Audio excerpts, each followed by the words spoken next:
Hello, folks. Welcome once again to the Human Music live stream where I compose music in plain sight, plain view, and share my composition ideas, techniques, processes, and so on and so forth. Still cleaning up the desk a little bit.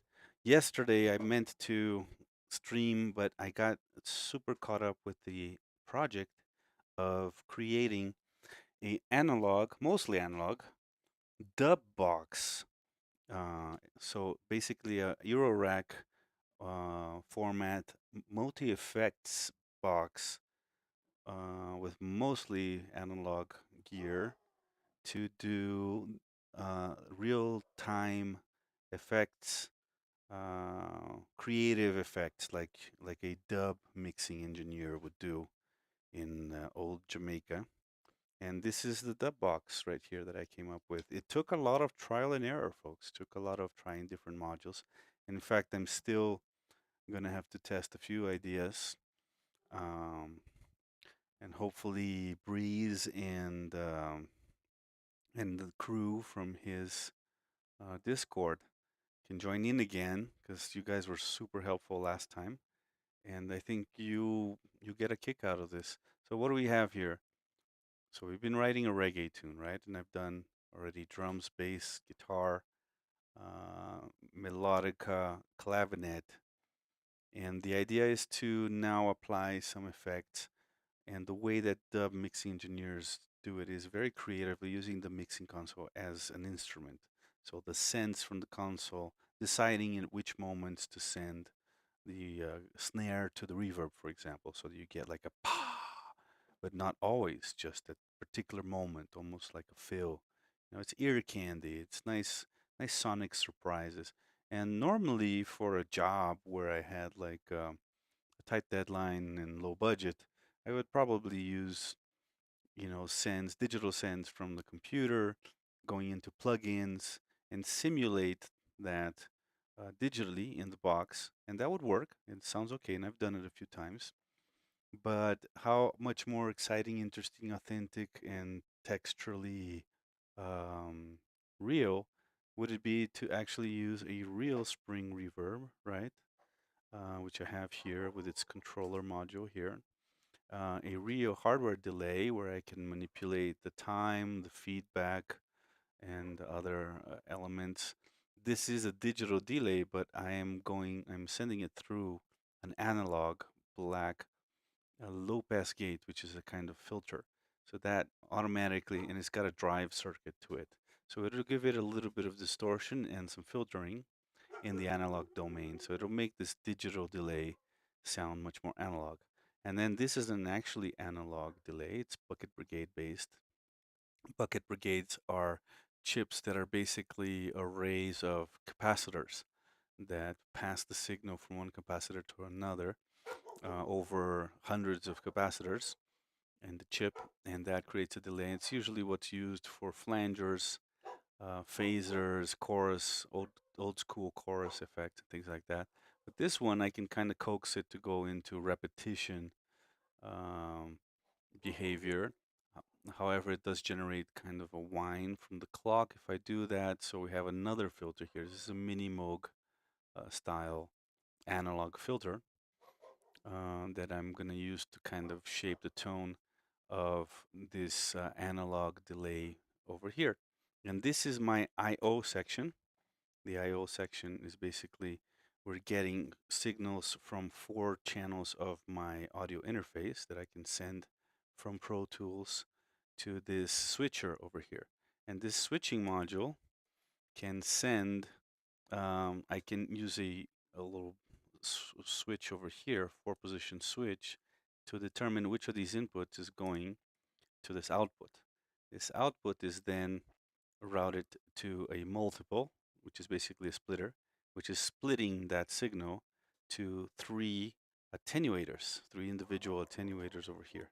Each attenuator is then going into one of the 3 effects in the box. So reverb, delay 1, delay 2, right? So for example, if I have snare drum selected over here, right? Snare drum is going on input A. I have input A selected on the switch. That means input A is going into all three of these attenuators. So when I turn up the first attenuator, I'll be sending that snare sound to the reverb. If I turn up the second attenuator, it'll send it to reverb to delay 1. And if I turn on the third one, it goes to delay 2. Why do I have two delays? Well, they have different sounds and textures for one, and they're also going to be at different times. So I can choose, this one's going to be a little faster, this one's going to be a little slower. So I can have two different kind of time divisions available at any point in time. Now, as practical as it is to just be able to switch instruments with this switch over here, I think that's going to make it kind of tense, kind of stressful for me initially. So what I'm probably going to end up doing is just choose one, right? So maybe the snare drum, for example, and I'll just do a take of the entire song, just deciding when I want reverb or delay 1 or delay 2 for the snare drum, and then I'll do another pass for another instrument and so on and so forth.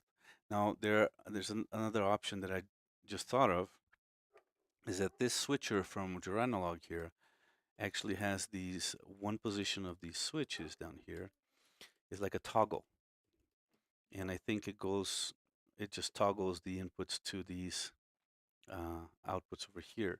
So maybe I can forego the use of the attenuators and just use the toggle switches to send to each effect. See? And since the attenuators in dub mixing, you normally just use them as switches, really. You're just going like from 0 to as high as you can go with the twist of your hand.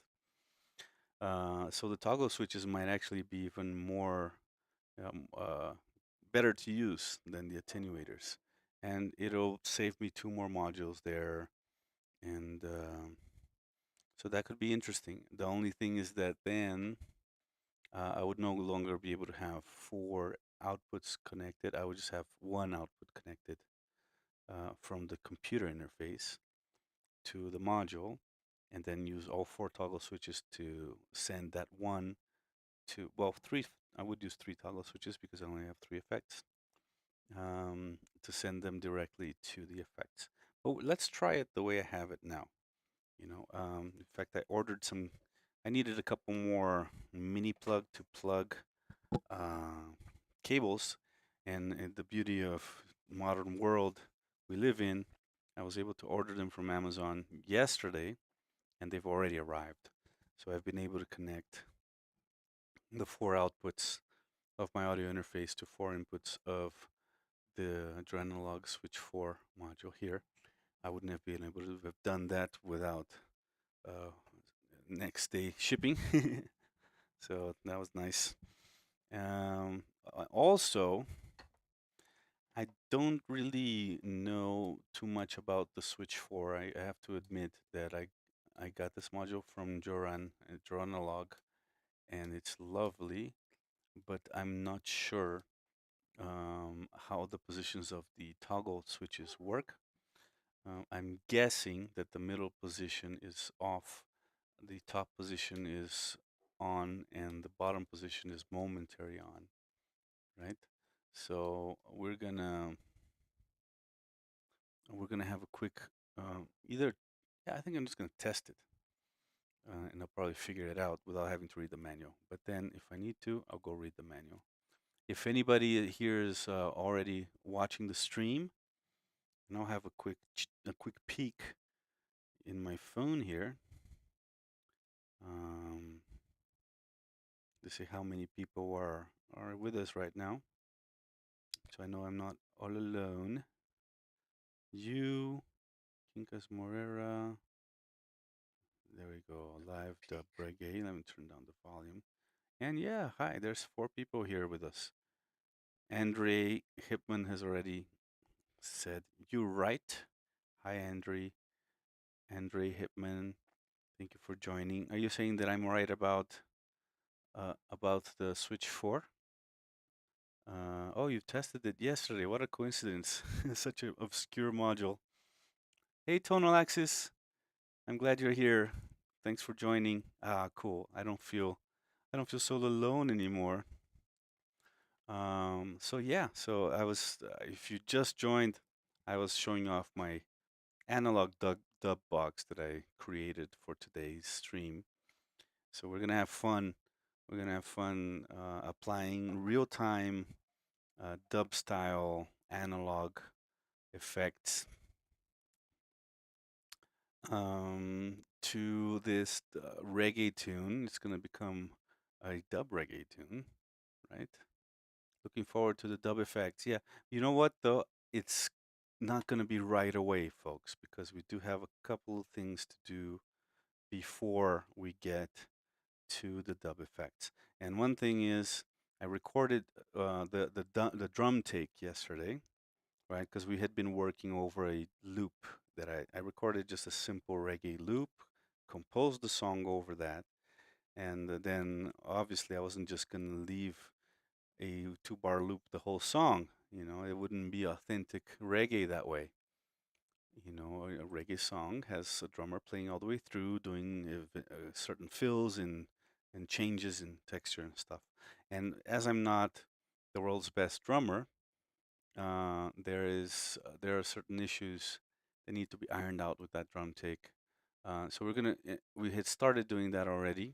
So for example, when I do 4 on the floor kick, my kick drum volume went way down. So when I'm doing just the 2 drop, I really leaned into that kick drum, made it very loud. So I've already done clip gain adjustment on these portions where I do 4 on the floor, right? There are some moments where I go to a full snare rather than cross stick sound, where I'm not totally convinced that that worked. The snare drum looks like it's varying quite a bit in volume, so we might want to compress and EQ it a little bit. Let's start with that. We're just going to solo the drums. Uh, Here we go. And you know what? I'm going to turn down my headphones and turn up on my little interface so you guys can hear me loud and clear. I noticed when I was listening back to the stream yesterday that the overall sound of my stream is soft compared to other YouTube videos.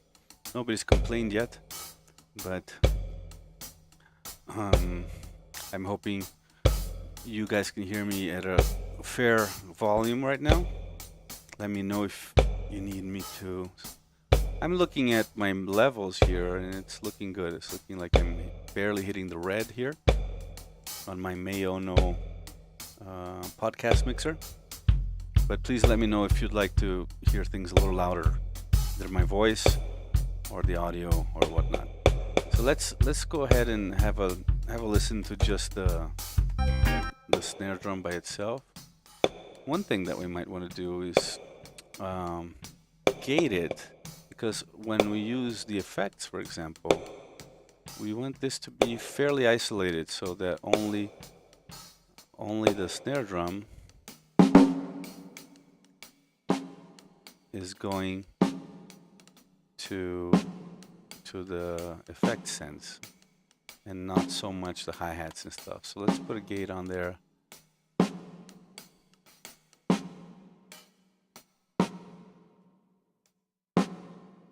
There we go. Now this is when I'm hitting the snare full on. Let's give it a little more release. Let's go back to when it's a cross stick. There you go. And now we can compress it a little bit and add a little makeup gain here. Right. So now we've isolated the snare. Let's give it a little brightness too. Right. Also, I'm gonna remove the reverb that I'm sending it to, or maybe just make it very subtle. There you go. That's like the room. That's gonna act as the room reverb, because we're gonna add the dub reverb which will be very like extreme and audible. And yesterday, one of you guys, who's an expert in dub music, mentioned to me something I did not know, which is the fact that the high pass is an important element of the spring reverb sound in a dub studio. So that's nice to know. Here, I just turned it on here. Oh my God. We're getting a feedback from something here. There you go. It was the Moog filter. All right. So I put a filter. I ended up putting a filter after each effect for different reasons. So we're using a high pass. I have the 3-tom Steve's MS-22, which is actually a duo filter, but I'm using it with the frequency way high and just using the spread of the filters. So basically the spread is acting as the frequency of a high pass, right? Because we're letting the low pass is all the way high, meaning we're letting everything pass. And then this is the spread is where the second filter, which is the high pass, how far from the low pass it is. So how broad a band pass you are using. So if it's effectively working as a high pass filter right now, because I have low pass all the way open. So the spread is determining the frequency here. But we'll get to that. We'll get to that in a little bit. Maybe I should leave my GoPro here so y'all can have a look at the box. Okay, so we got a cool snare sound here going. Let's have a look at the kick.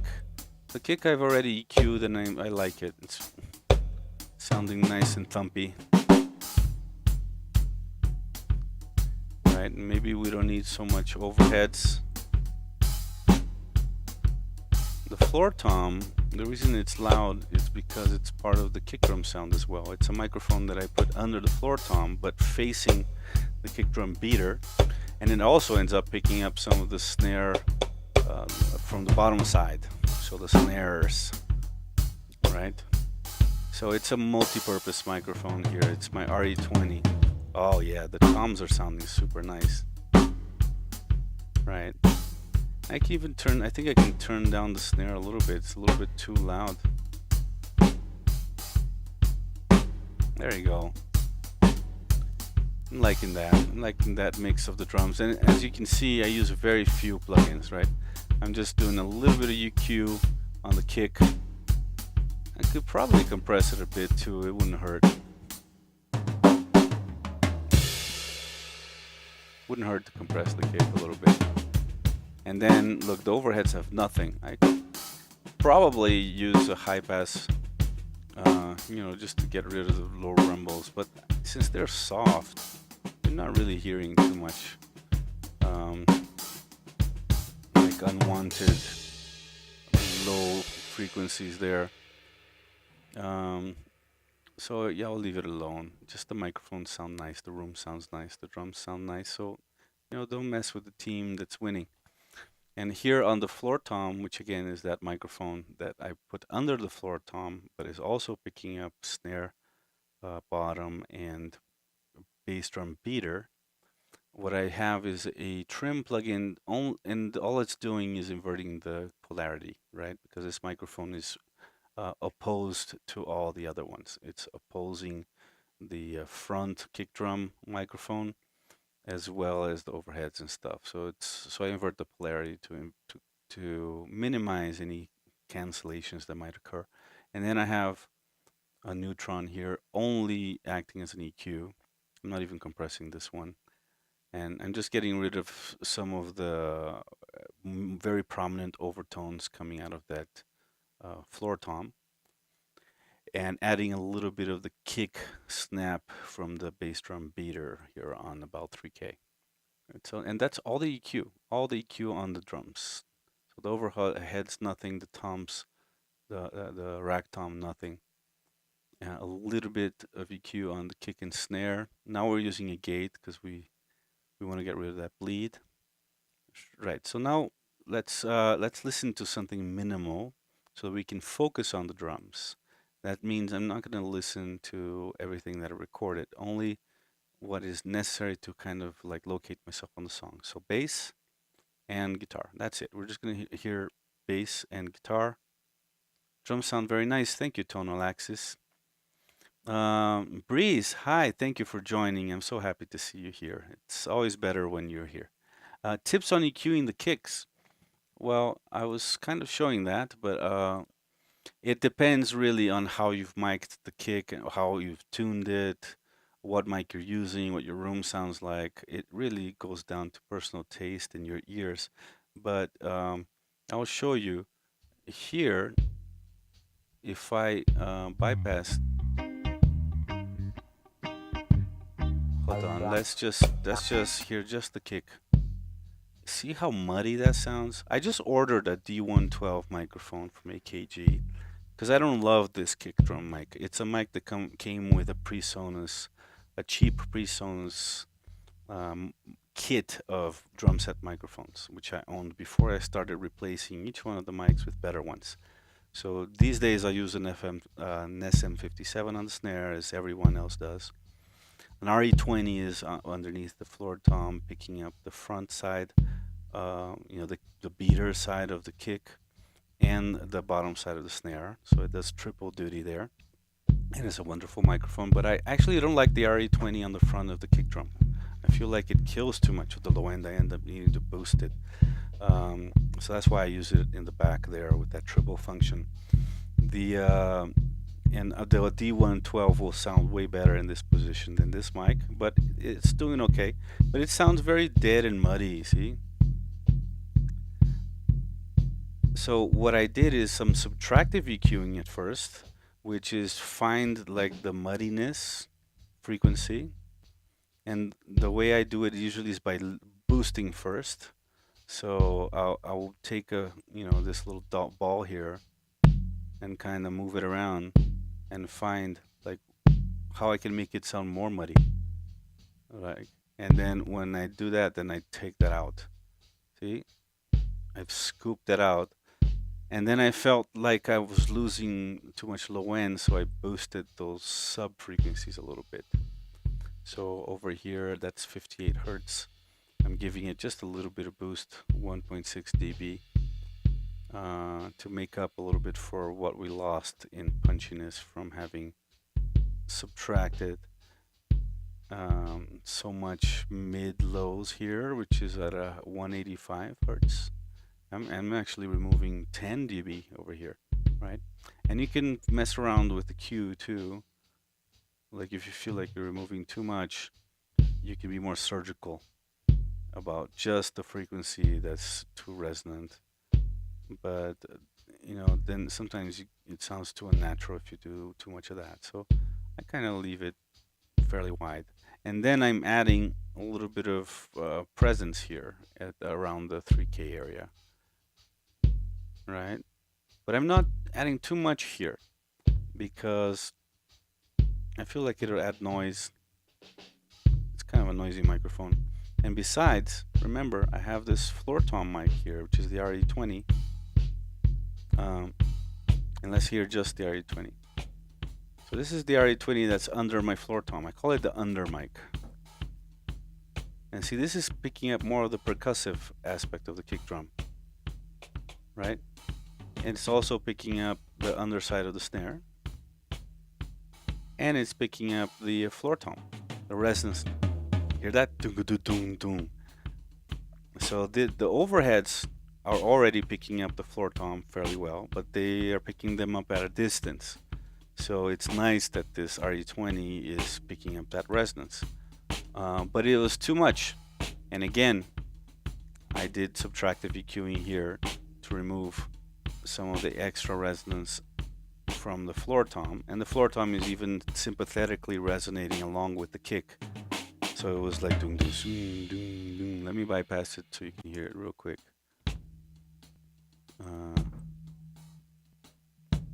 Hear that? Doom, doom. See, that was too much. Like sometimes it's desirable, it's nice, it's natural to hear some overtones, but sometimes they may be too much. So here I'm again removing,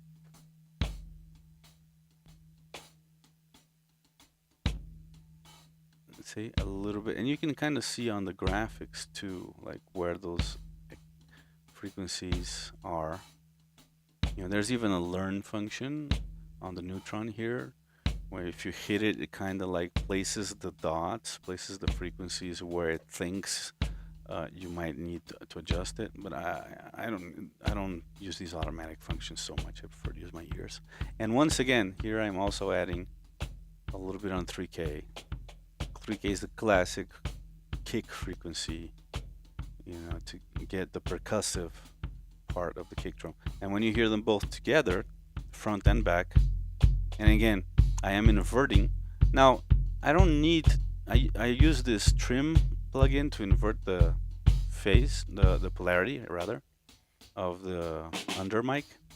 But now I don't need it anymore because the neutron has that too, right? So I can invert on the neutron. So that means I can actually throw this one away. So once I leave that there by default just to always have the phase inverted, the polarity inverted. But once I put in the neutron plugin, then I can just use that to invert polarity. And why am I inverting the polarity? Because, you know, the RE20 is facing the front of the kick and the other mic is facing the back of the kick. So that means their diaphragms are moving in opposite positions at each hit, which means they could cancel out. So that's why I do that. And look, sounds very nice together, right? It's a pretty nice, you know, old school kick drum sound. And of course, gets rounded out by the overheads. Right? When everything else comes in, it all comes together. And it's a nice drum sound. I'm using the vintage Verb here with the Fat Drums preset. Pretty short decay. This is inside the sub drum. Right? It's also, along with all the rest of the drums, it's being routed to a sub drum channel, which is just a auxiliary channel here, where all the drums are going through. Why do I do that? Because sometimes I like to glue these drums together with a little bit of a compressor. I like to use some kind of 1176. Listen to that. And even just bringing it up, and I can bring up a little bit of that input gain so that I see a little bit more of gain reduction here. Right, and I can even bring down the overall volume now of the drums. And it's just nice to be able to, you know, control the overall volume of the drums with a single fader. Right. So here they are. Here's what the drums are sounding like. I still think the snare is a little too bassy. Right. Let's thin it out a tiny bit. There you go. And that part of the problem there is how the snare is tuned. I think maybe for reggae music I might have used another snare. I have 4 snares, and one of them is tuned higher, so I might have used that one instead. But I already didn't, and so I'm gonna go ahead and, you know, I'm not gonna do a million takes testing different snares on your time, folks. I don't want to make this stream boring. So, you know, it's fun also to see how you can compensate for certain things in the mixing process. And by the way, I don't, you know, mixing and editing and recording and composing, everything happens at the same time over here. I'm not one of those guys that separates in different phases, because as my ears notice things, I adjust them, because I think that I'll forget later, you know. So even as I record the drums, I'm already kind of mixing them. I'm already kind of, and also I like to edit right after I record, so that I'm not compounding problems, right? If the drum's timing isn't perfect and I record bass after, my bass will be reflecting the timing mistakes on the drums. So it's always more intelligent to fix. Oh, this is my chair whining. I thought I was hearing a voice or something. So it's always smarter to fix as you go, right?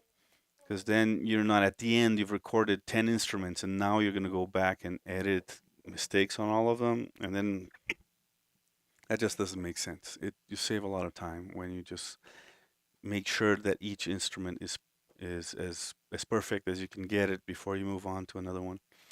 In this case, I recorded over a loop, so I know that the other instruments are in good timing, right? And I can use the drums.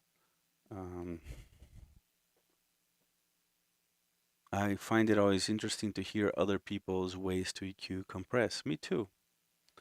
Me too. It's I learn a lot from seeing how other people do things. So, all right. So now let's fix little timing things or arrangement things about these drums now that they're properly mixed. And the way that I like to do that, the loop now I can hide and make inactive. So I'm not looking at that anymore. I was using that as a metronome, basically. Now we're going to hear the bass and guitar along with the drums. Just so we know where we are on the song, get a feel for the context, and then make little adjustments. Already, these drums are not as metronomical as the loop was, because again, I'm a flawed human, but that might even add a little charm to it, you know? What we don't want is things that distract us, that sound bad, that sound like a bad drumming, you know? A little bit of imperfection is nice. Too much imperfection sounds like a mistake. And that's where your own sense of taste and your critic comes in. I think the kick is now too loud here on the clip gain. I'll bring it down a tiny bit.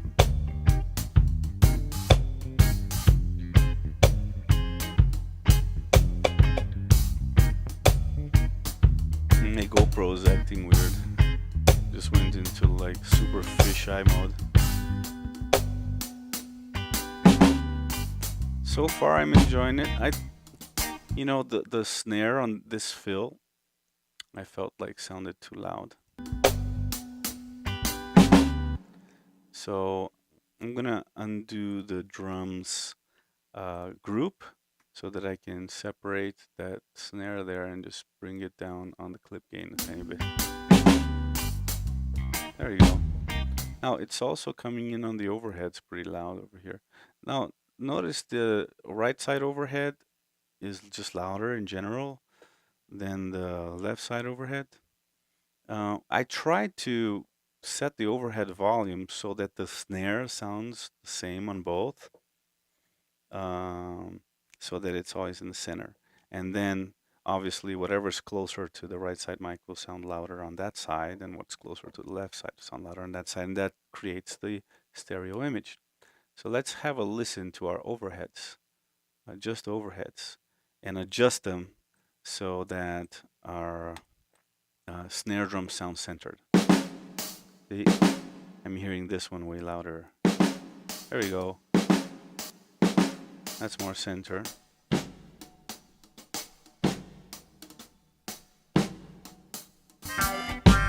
There we go. And we can do the same with my back overheads. But I have 4 overhead mics, folks. 2 on top of the drums in XY configuration, and 2 behind them coming from each side of the drum set. This is future-proofing, so I can do Atmos mixing at some point, but it ends up sounding really nice in stereo as well, so I use them regardless.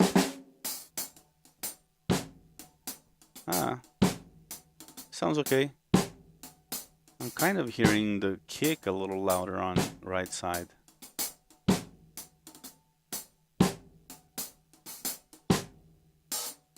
There we go. That sounds a little better. And it makes the hi-hat a little more to the left, which is as it should be. From the drummer's perspective, here's another interesting issue. Do you guys mix the drums from the drummer's perspective. So toms are, high toms on the left, low toms on the right, hi-hat on the left, right cymbal on the right? Or do you think about somebody facing the drums? Um, I have an argument for using the drummer's perspective. The drummer is the only one who really hears the drums panned, because he's sitting inside of the drum set. When he hits the tom, he hears that sound from there. When you're in the audience hearing the drums acoustically, you're too far from the drums to hear that kind of separation. You're kind of hearing a mix of the drums coming from that side of the stage. So if you're gonna play with panning, uh, where there's a lot of separation of the instruments, it makes much more sense to use the drummer's perspective. Plus, I am the drummer. I don't want to play the drums on this, so it's uh, for me makes way more sense to mix from the drummer's perspective. So that small detail there. All right, let's go back to listening to just drums and bass and guitar.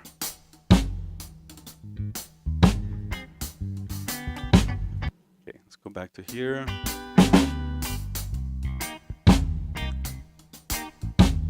Now here I went into full snare rather than rim knock, but it doesn't necessarily bother me anymore. I think now that I took out some of the low end from the snare, that's what was really bothering me. Now here, this is a snare hit that I tried to fix because it was late, but as you can see, the snare is late relative. I mean, it was supposed to coincide with the kick. So if I move, um, you know, I can't really get them to sound together, right? Because they were played wrong. So what I'm going to do is just steal a proper snare hit from elsewhere on the song, like right here. This one was nice and tight. Or here, right? Just going to steal that one and paste it right here. And that's the beauty of having recorded this song to a grid. Like, there's beauty in recording to no grid. Imagine those old Led Zeppelin songs. If they had been forced to record to a grid, we would have lost half of the excitement that comes from them rushing. It's natural for music to change tempo throughout. Somehow, at some point, we got addicted to. We got this concept that everything has to be the same tempo from beginning to end. When music really has never been that way. Classical music, for example, every phrase is pretty much done at, tempo variation is part of the expressivity of the music. But in this case, it's dance music. And I think it's fine. It's fine for it to have a consistent tempo throughout, and it does make it easier to edit. So let's hear it in context. Oh, no, I put it in the wrong place, didn't I? Hold on. Yeah, it's here. It's supposed to go here. It's supposed to go here. Boom. Okay. Now I'll open it backwards. And create. You can smear some spit on the joint here, so we don't hear a click or any kind of. Perfect. So now that snare that sounded a little off, we got rid of it and fixed it.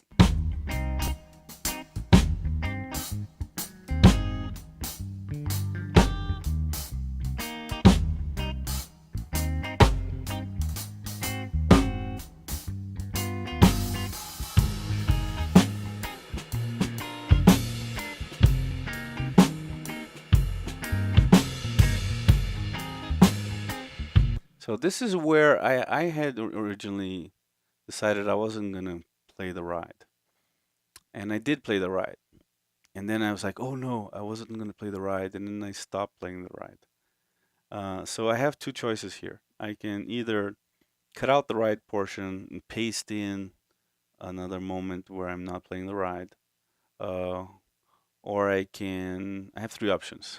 So that's one. Another one is to, if I like it, repeat this so that it continues until the end of this section. Um, so loop it, right?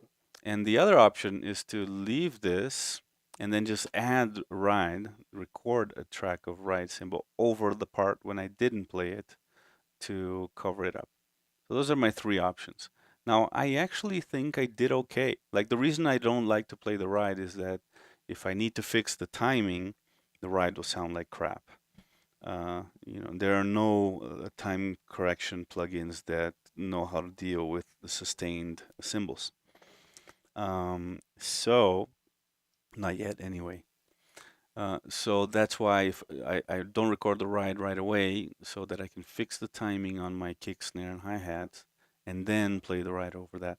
But I think I did okay. I like it. Sounds pretty natural how I did it over here.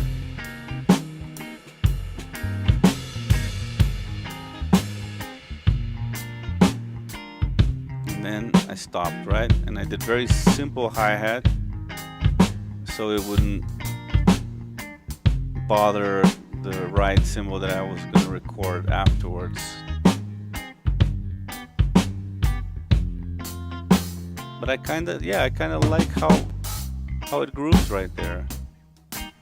So I think I'm going to leave it alone. And when I do my percussion take, I'm going to remember to add ride cymbal in that section when it stops.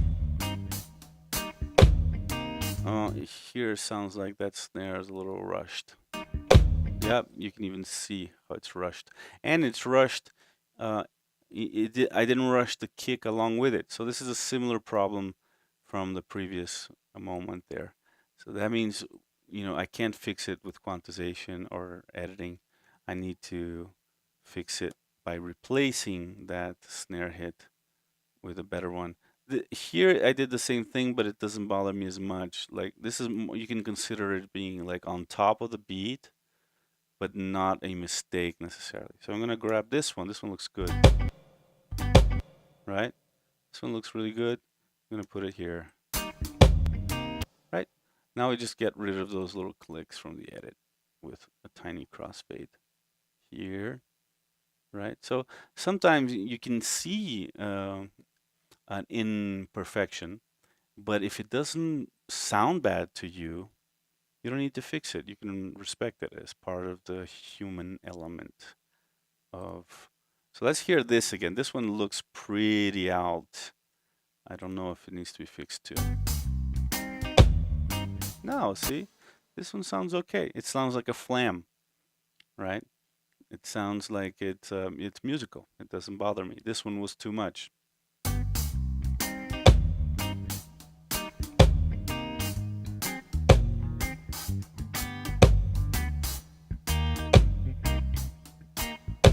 This one looks way out too, but again, it didn't. When I heard it, it didn't bother me. Yeah.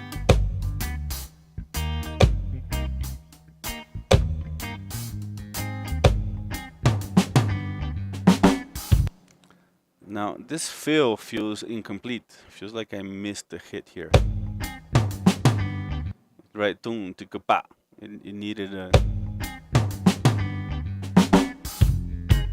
But I'm not gonna mess with this yet. I'm gonna wait until I've done percussion, because maybe I'll do a timbale hit right there that'll make it perfect. So I don't necessarily need to fix this fill. It sounds awkward right now, but it might not once I do the percussion take. And again, now I'm feeling like I went too far with bringing up the clip gain on the kick when I go 4 on the floor. Right? Because it's when you play softer, it sounds bassier, it's boomier. So the overall, like, the volume looks lower, but the low frequency content might actually be consistent. So I didn't need to bring the clip gain up so high. So I just lowered it a little bit.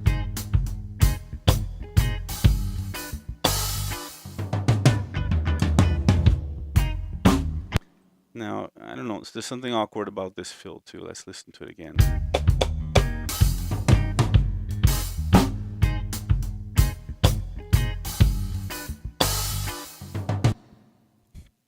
It's missing a kick here.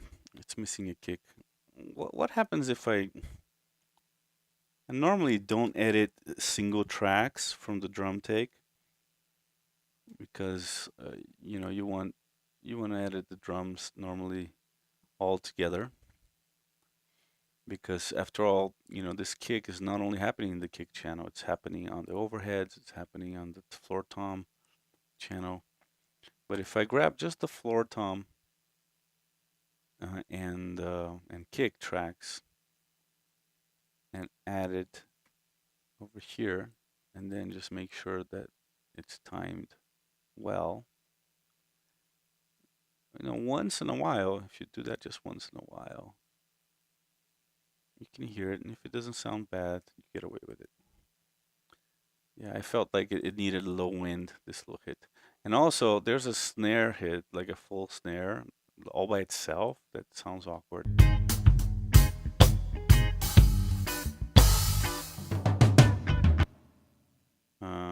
It's this one, I think.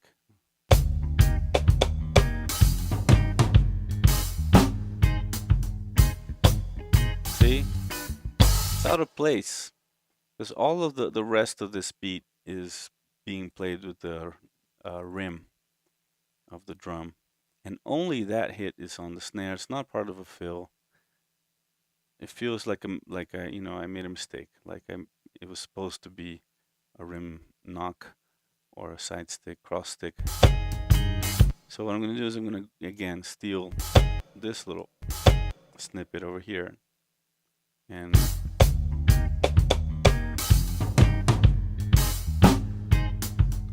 I'm just going to paste it over here and see what happens.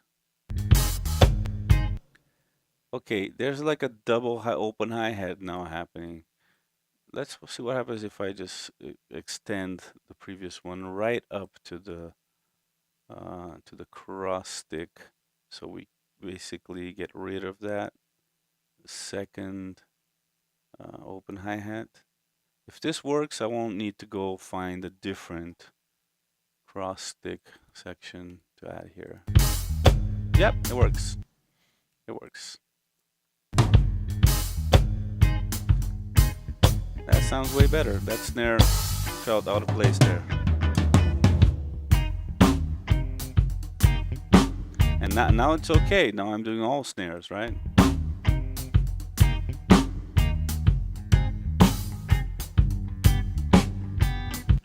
Now again, I like how the timing of this snare, for example,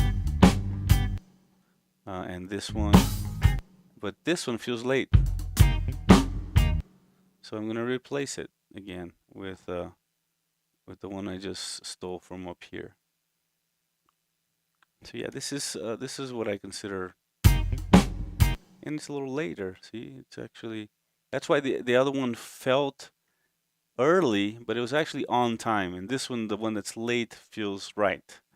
So maybe it's because oftentimes in reggae the drums are a little laid back, you know, and that's how they should be. That's how they feel good. So we're gonna do the crossfades here and have a listen. Oh, okay. Let's get closer here. So now look at that. It's a very minimal difference. This was actually too late. And this is still late, but not as late. See? So it's laid back, but you have to, you know, the difference between laid back and late is subtle, oftentimes. Right? Too laid back sounds wrong. A little bit laid back sounds groovy. Yeah, that sounds better.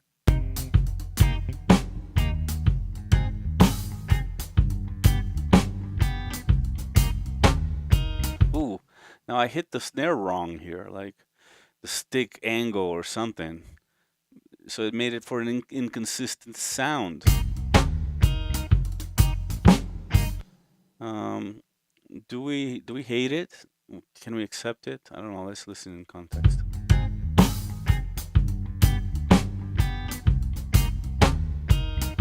Yeah, it just sounds wrong. So let's steal another one again. We're gonna steal this snare right here, and we're gonna cover that one up, right? And again, it's not gonna sound. None of this is gonna sound like you're looping or repeating sections because I'm basically just taking like one hits to replace the ones I don't like, uh, and you can't really tell that I did that. Like if I were taking like huge sections and looping them, then you might start feeling like, oh, wait a minute, this has been looped. But I'm not doing that. I'm mostly respecting the performance, and I'm only really fixing what bothers my sensitivities, my ear.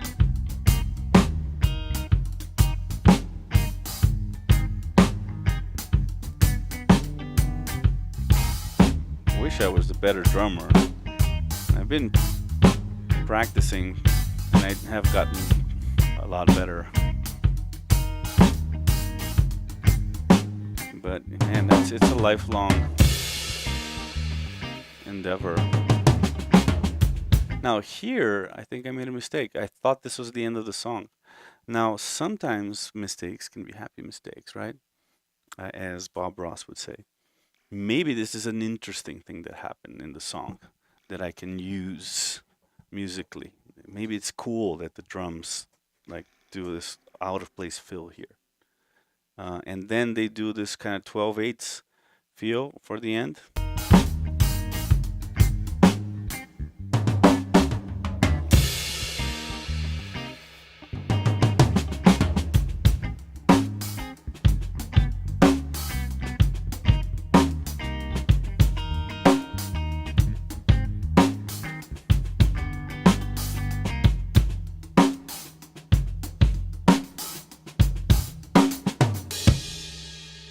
So I think this fill doesn't work. Like when I come back, I maybe should just come in with the 12/8 feel. And it takes me a little while to get into the 12/8 feel. Like the first few don't feel perfect. And then I play it over after the end of the song and do a fill for the end. So I think what I should do is just find where it gets good.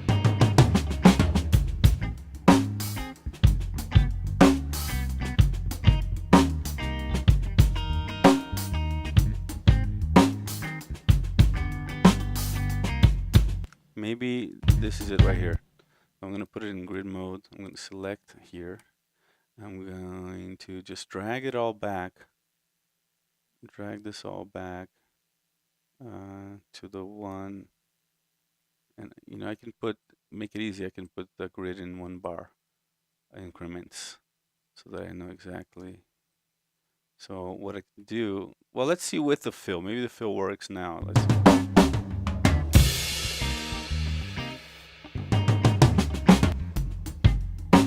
No, I think we should just let the drums be silent for a little while, and we just hear the check, check like a mute,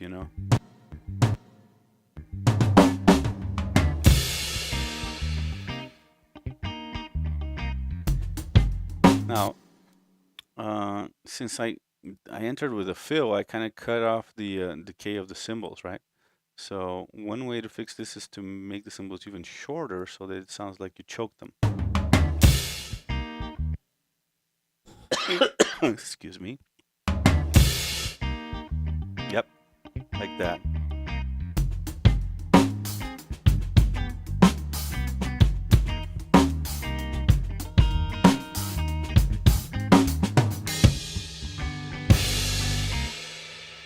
Okay, obviously the end didn't work here, and I think maybe we could use a little more silence. So what I'm going to do is I'm going to try to line up the end fill with the end of the song.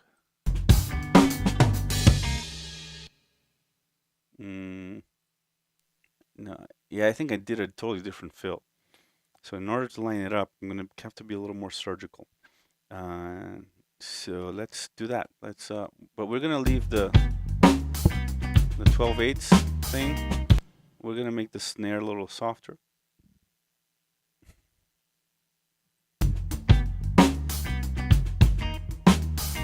Maybe that's where it should start. Right.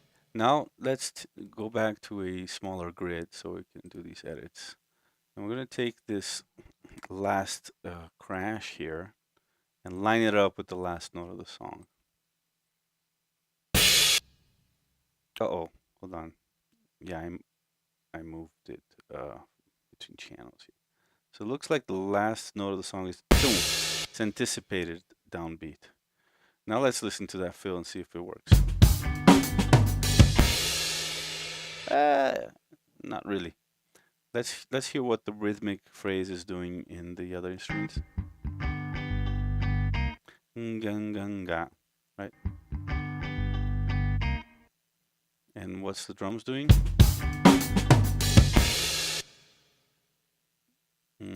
So let's try a couple of things. For example, move the whole fill up about a 16th note here.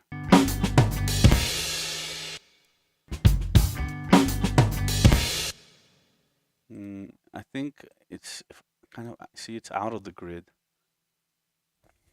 It's totally out. So I'm going to use slip mode here and just visually line it up with the grid.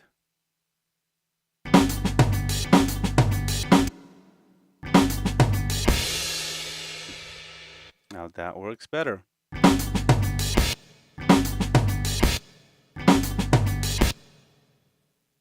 And maybe we don't need this last little hit here. It can be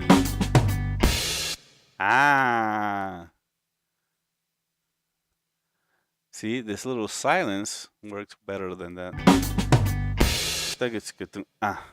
Right? And now we can patch the hole here. Let's hear that.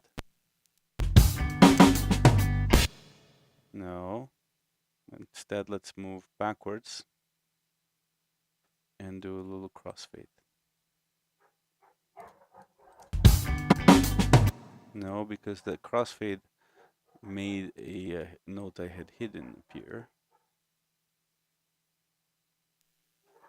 So we have to find a spot where crossfading won't resurface anything we don't want.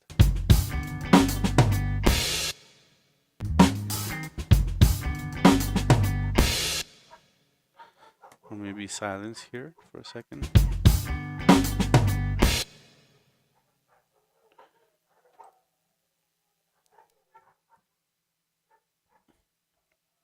Now, yeah, there's stuff here that's still out of the grid, like this. This sounds good right here, but this is all a little late. That's good. Right? I should probably just go over there and play a proper fill on the drum set, but we're having fun editing, right?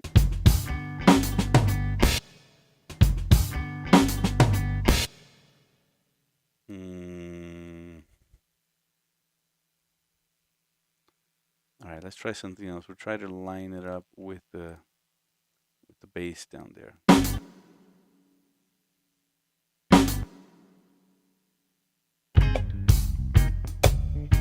Oh, I ended up going way behind. Let's see.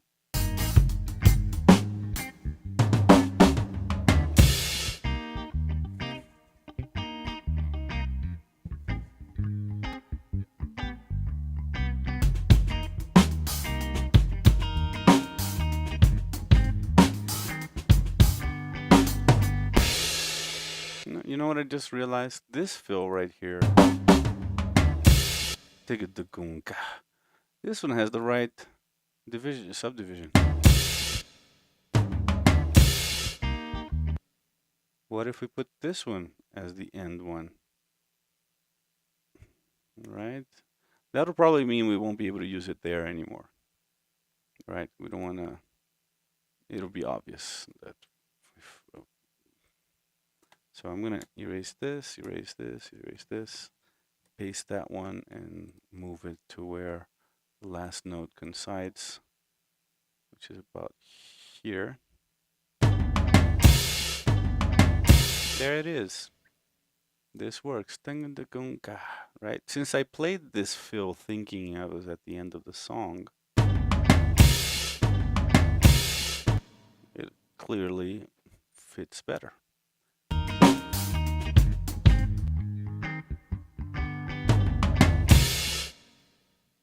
It's a little slow. We can make it a little fit a little better.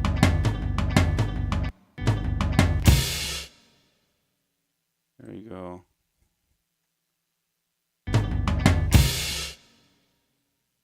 It's still not perfect, but it's getting there. And then what I can do, yeah, that 12/8, forget about it.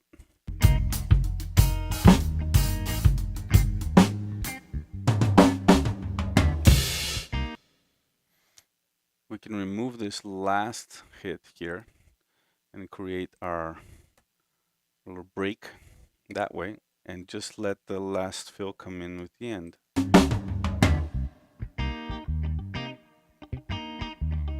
Maybe the percussion will continue here.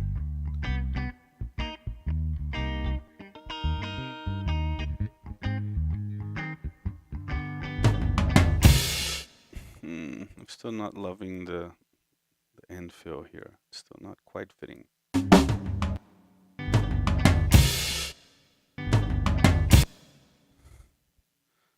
What's the guitar looking like here? Let's zoom and see the transients and try to match them. See, that's the thing. That's why it's feeling late.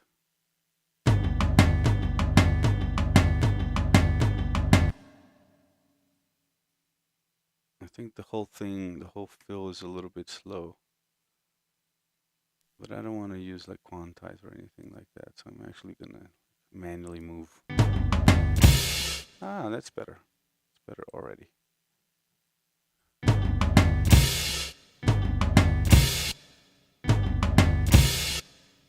And this crossfade is too big. There we go.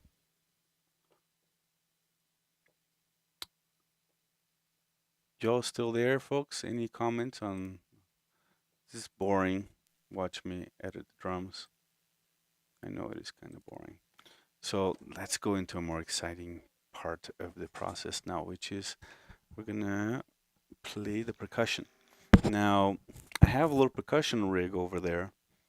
I could pull it out of the drum set and close mic it, or I could just leave it as part of the drum set and accept that its positioning in the overheads is going to be the panning that I'll use for it. And I think that's acceptable. And the ride symbol's right there too, so that'll let me go into the ride when I need it. So I'm gonna, and that's also another advantage of that is that I don't need to be moving stuff around and waste time. So I'm just gonna open 4 tracks here, which will be the 4 overheads, right? So 4 or 2 stereo, right? Should it be 2 stereo? No, 4 mono tracks, so I can be more deliberate with the panning and stuff and volumes. 4 mono tracks, we'll call these percussion overheads, right? 1, 2, 3, and 4. Now, my overhead microphones, I have kick snare, so it's going to be inputs 3 and 4 and 7 and 8, right? Because it's kick snare, overhead, overhead, tom, tom, and then overhead, overhead. That's the way I have them set up. So it's 7 and 8. And these are my mic line inputs on the main interface.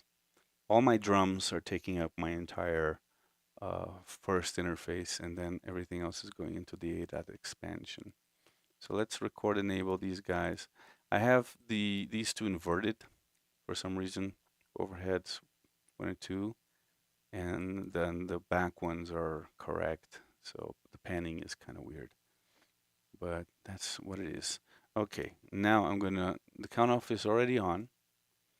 I'm gonna turn on my wireless transmitter here. I'm gonna turn off the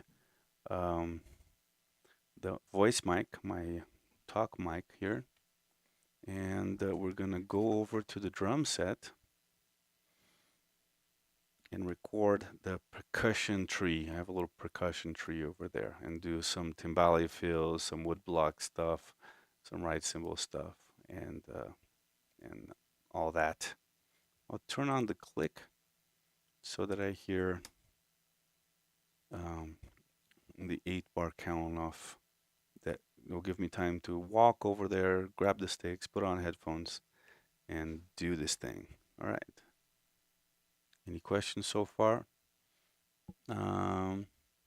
Je m'arrête ici pour aujourd'hui. J'écouterai la suite plus tard. Belle journée. Merci, Lumimia. Merci beaucoup. Yay, percussion. Thanks, Breeze. Thanks for showing signs of life. You guys are the life of the party here for me. Okay, so let me do all that thing.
Okay, again, let's accept our first takes and warts and all, make small fixes.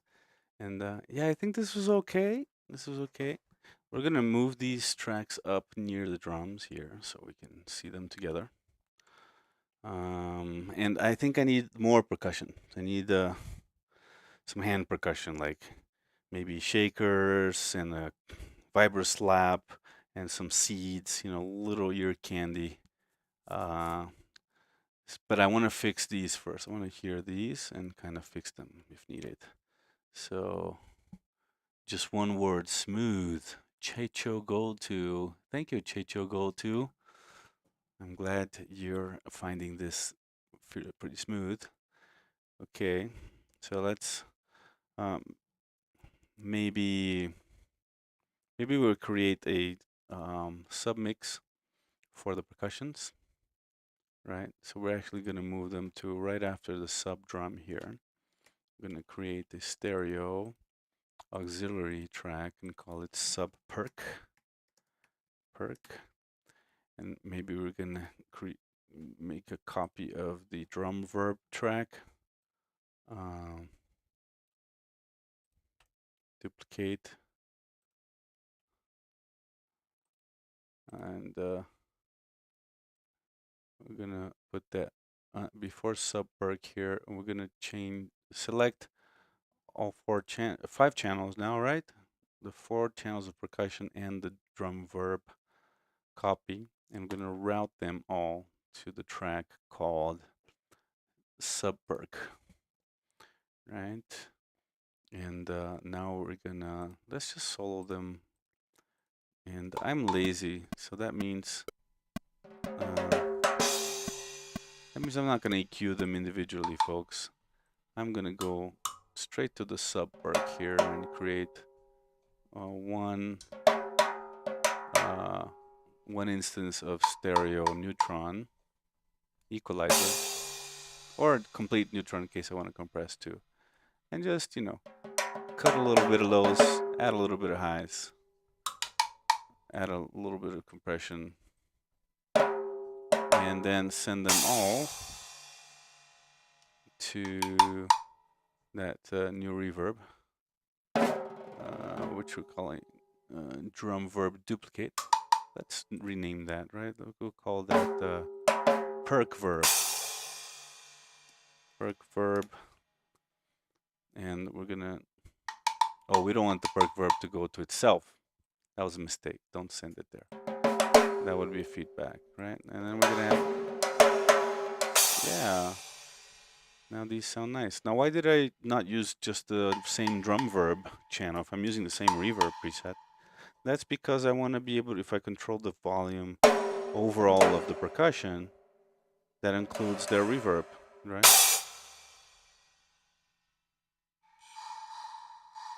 Oh, wait. Why is it not? Why am I still hearing why am I still hearing reverb? Oh, right. Because these are going to drum verb, not to perk verb. Let's change that. Oh, or maybe, right, I get it. Because it's a copy, it's using the same bus. We're going to change to a different bus. I hope this makes sense to you people, the bus thing. I'm not going to take time to explain every little sound engineering concept here. But yeah, that was a mistake. I should have just opened a new auxiliary track for the percussion reverb. There we go. Now, when I lower the percussion overall, even the reverb gets lower too, right? And I can maybe give them a little, well, yeah, give them a little more reverb. Now let's listen to the drums and percussion together.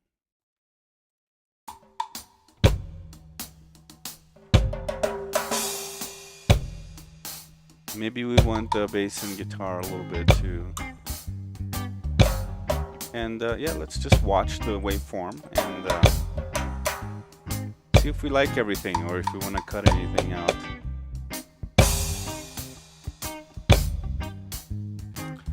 Checho says, well, if it works, isn't it about being lazy but being effective instead? Exactly. Thank you, Checho. I think I said it in a self-deprecating manner. I don't really mean I'm being lazy. I mean I'm being effective with my time. And you know what I'm going to do here? I'm going to invert the panning compared to the actual drums. Right? Let's see how that sounds. So now the percussion will be a little bit more to the left side.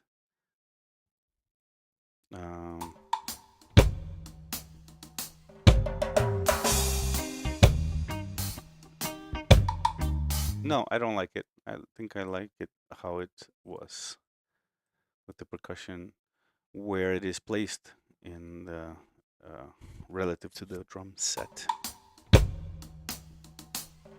And I don't have a perfect Jamaican rhythmic vocabulary accent. So this is a Brazilian making a reggae, folks. Don't expect it to sound authentically Jamaican.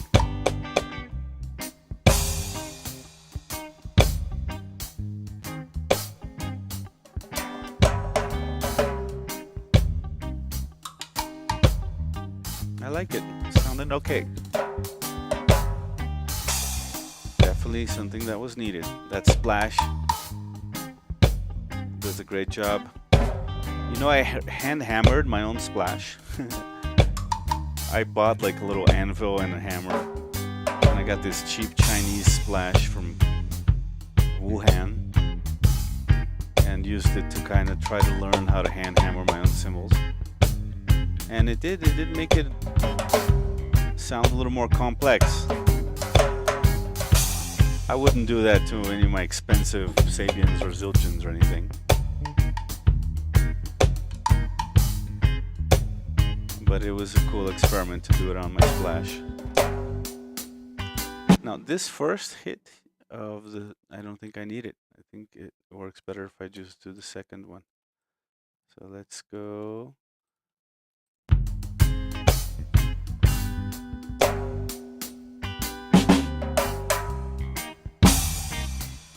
I love this in reggae when the splash hit is after you expect it. So you expect it on the downbeat. So you don't hear boom, boom. That's when you hear it, right? You hear it on the second beat. I love that. That's part of the theory of surprise versus expectation in music. You have to find the balance of those elements. Like you don't want it to be too surprising all the time. So that's like my experimental analog modular music. It's all so weird that the layman, the average listener will just tune out right away. Unless you're a modular nerd, then you'll just like stay on and listen and love it. Maybe, if I'm lucky. Versus like Muzak, right? Like elevator music. That stuff is so predictable that it also alienates. Like you stop paying attention because you already know what's going to happen, and it becomes just the background. But when your music has the right balance of predictability and surprise, that's usually the kind of music that people end up liking and paying attention to.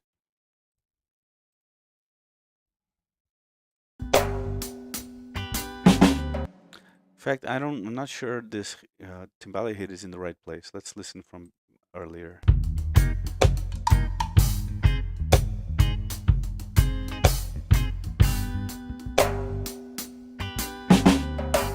Yeah, no, it works there, all right. Yeah, that splash is sounding so nice. I'm glad I hammered the hell out of it. Now I'm the cymbals DIY guy, right? Not just the synth DIY guy.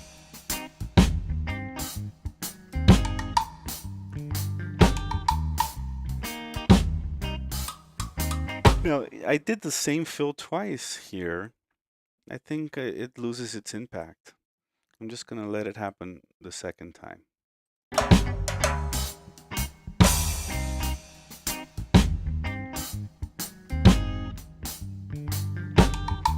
There you go.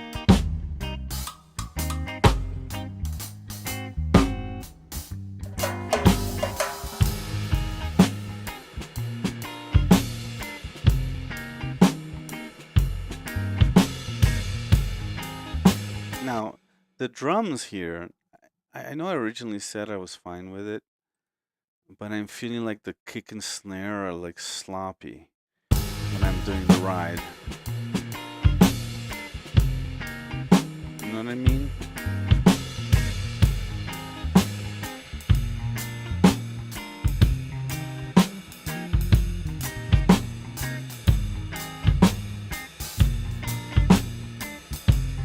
So let me just mute the percussion here for a second. Well, we'll make a group called Percussion so I can mute them all with one move. And let's see where the original ride ends. Right. Like I think from here on, when I stop playing the ride, I play better.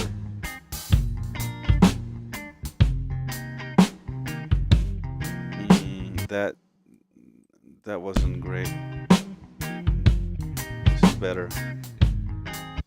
Let's do what I originally thought I was gonna do. So we're gonna, instead of letting the ride happen naturally here, we're gonna paste this dry beat.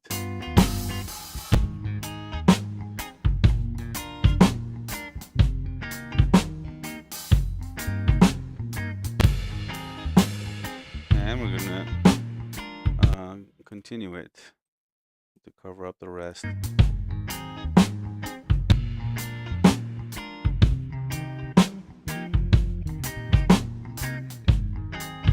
Now, still, this is like not so tight. Like sometimes the kick, the pre-kick is sounding like a swung, sometimes a little straight. So let's try something here.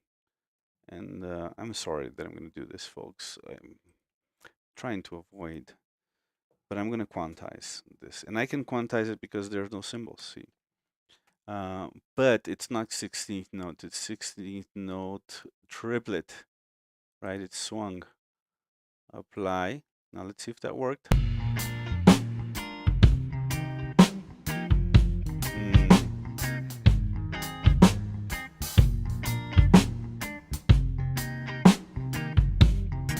Some of those kicks are still sounding straight when they should be swung.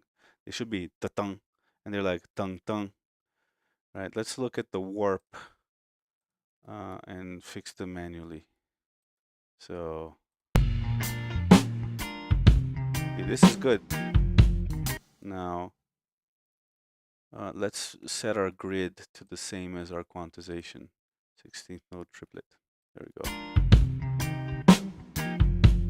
Here's the wrong one, right? This turned out straight.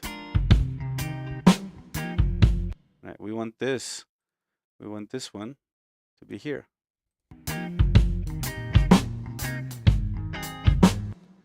This hi-hat, I think, should be here.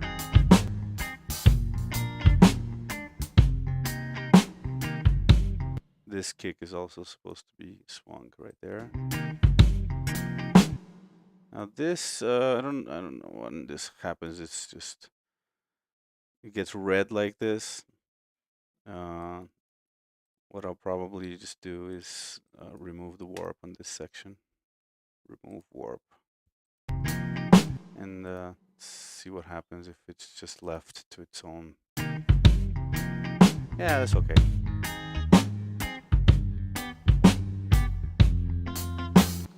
And here again, let's just remove warp markers there.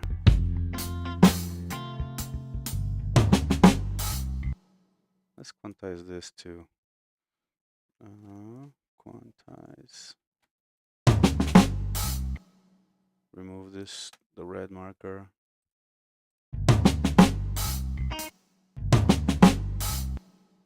I don't know. Let's leave the markers. We'll remove this middle one. So we put it in slip. Remove this marker right here. There we go.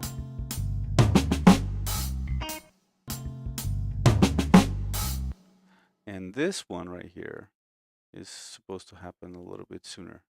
So we're going to put a marker here. Add warp marker. so that when I move this one, it doesn't move everything else that's ahead of it, see? And this quantization in Pro Tools using elastic time is pretty good. I like it.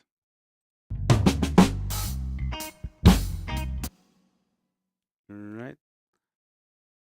I don't know. Now now I got into quantization mode and I'm gonna wanna like fix everything, right?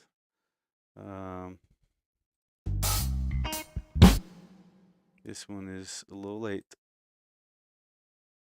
Maybe it's supposed to happen here. Let's see. And this is also late. It's supposed to happen here. This maybe swung. Nope. How about here?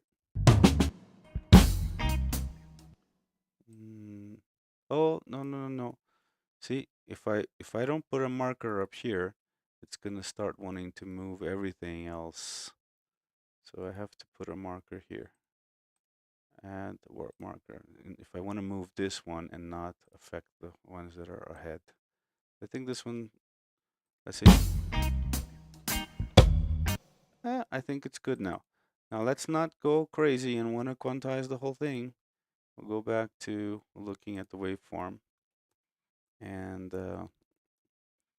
now we're going to add the right symbol on the percussion. Well, first let's check see if the whole section is sounding good. Well, this is where the right symbol was coming in originally, right?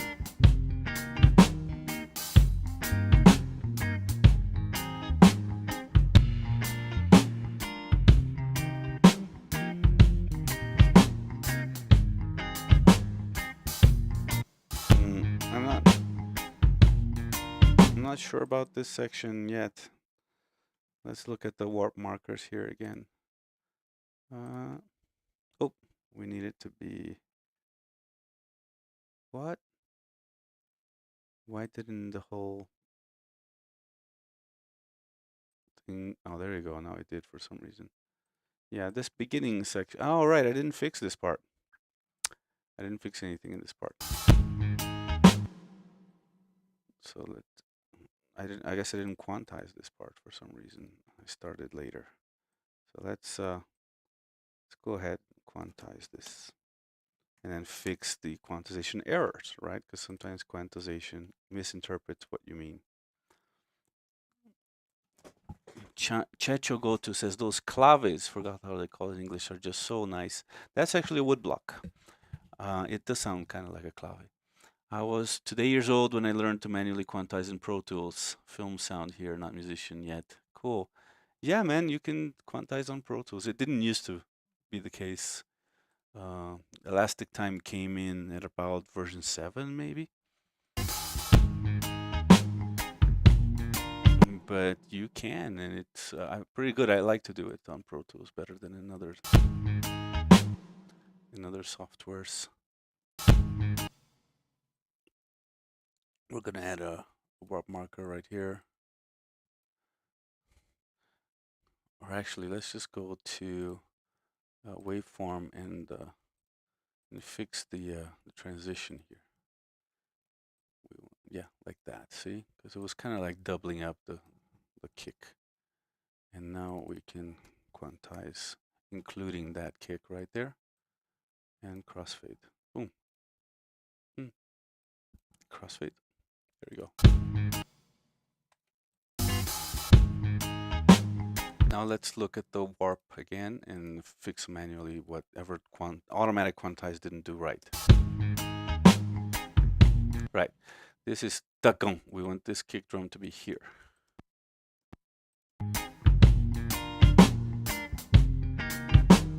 This is late.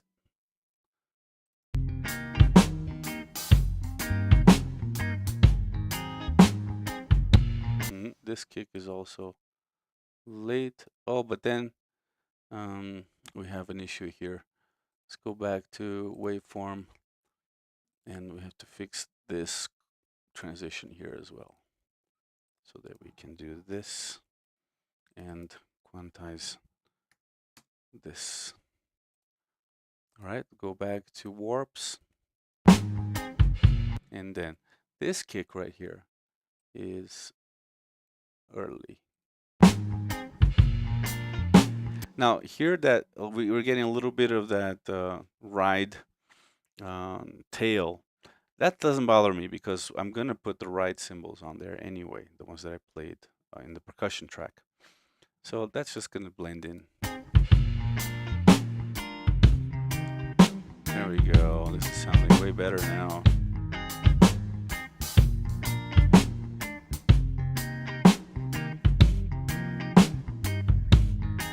Oh, here's a kick that, yep, this kick should be here.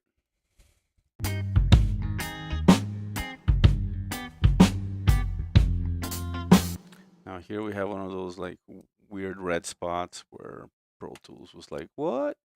We're just gonna remove the warps from that.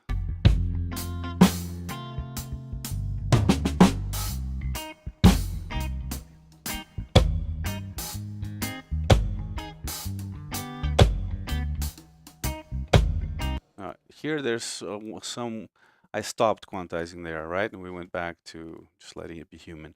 But there's one little hi-hat spot here where I don't love it. This right here. Yeah, I think this hi-hat should be here perhaps. And this one also a little sooner.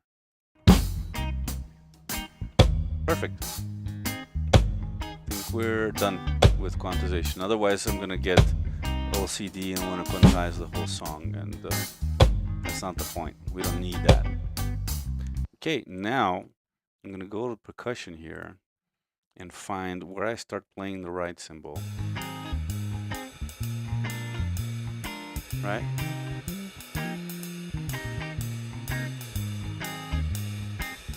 In grid mode. Oh, this right cymbal sounds so great. This is my most expensive cymbal. It's a Sabian hand-hammered anthology. It's a cymbal designed in conjunction with Jojo Mayer, and it's a wonderful sounding recording, ride and crash. Listen to that. It sounds so beautiful. Right? So I'm going to grab this section here and copy it to the beginning of our C section. Again, good trick here, put the grid on one bar when you're doing arranging stuff. So that way you don't need to zoom in to see if you're at the right 16th note division. You can just like move things more grotesquely. There we go. Here's our C section. So let's hear it with the drums.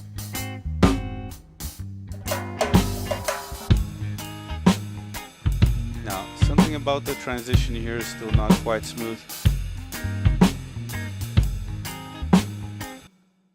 And I think the ride, I can't quantize the ride, so I have to just like see if it's consistently late or early, and then move it, try to fix it that way. Breeze. Sometimes it's quicker to just skip the quantization, go straight to warping. Yeah, that's true. I hate it when quantizing introduces more errors than it fixes. I think in this case, though, it was okay. I quantized and then just went and fixed the quantization mistakes. But you're right. Sometimes you just.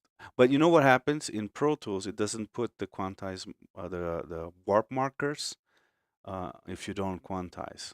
So you'd have to manually add the markers. So I think that's why I do quantization first, because then it puts the markers in all the transients. And so here we have to do a little fixing. First, let's hear just the drums and see if that's where the transition problem is. Let's see if I let, all right, we're in grid mode. If I let the first note happen naturally, or the first two. Yeah, I like that better. I think because it's kind of a harder hit on the ride, which is nice for the transition. Now let's listen to just the percussion. Yeah, I think I played this ride a little bit late the whole way through. So let's put our quantization back on 18th. See, look at that. Almost all of my ride hits, but at least up to here. Do they get, yeah, they kind of get better after that. So maybe I just need to start here. Let's put the grid on again. And maybe I just need to delete this part where I wasn't playing so well. And we'll actually grab, what do we need? 1, 2, 3 bars. 1, 2, 3. 1, 2, 3. And copy these over here.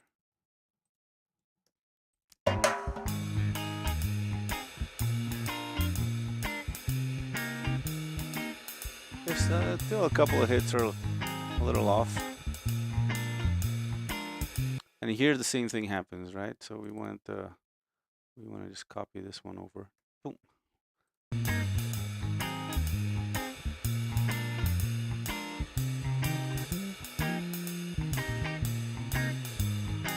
And I'm not even hearing clicks at the transitions because there's not a lot of low end.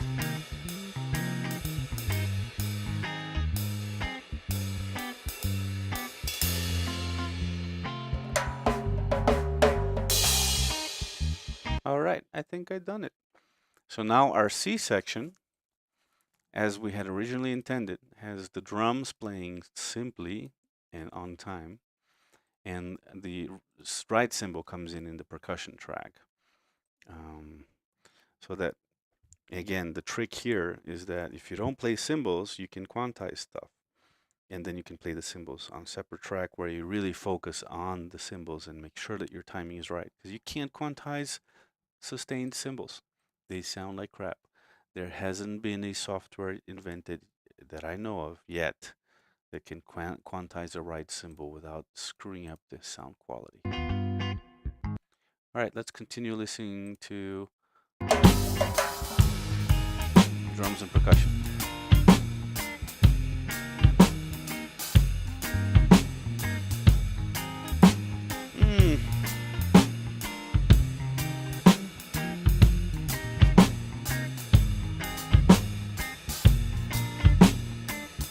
I don't love it.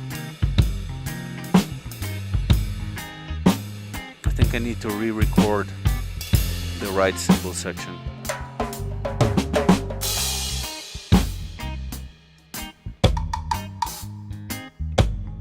Hi, Charm. Thanks for joining. I'm glad you're listening while you work. That's kind of the idea here. I don't think anybody's really only like intently watching me work. It's like a good background, right? Yeah, I'm gonna re-record the ride cymbal here. Now that I've quantized the drums, I think the problem was that I played the right cymbal to unquantized drums. So I'm gonna turn off the vocal mic here and move back over there to the drum set and re-record this whole ride cymbal section. Sometimes that's what you gotta do. Like fixing it takes longer than just performing it better. So let's go do that.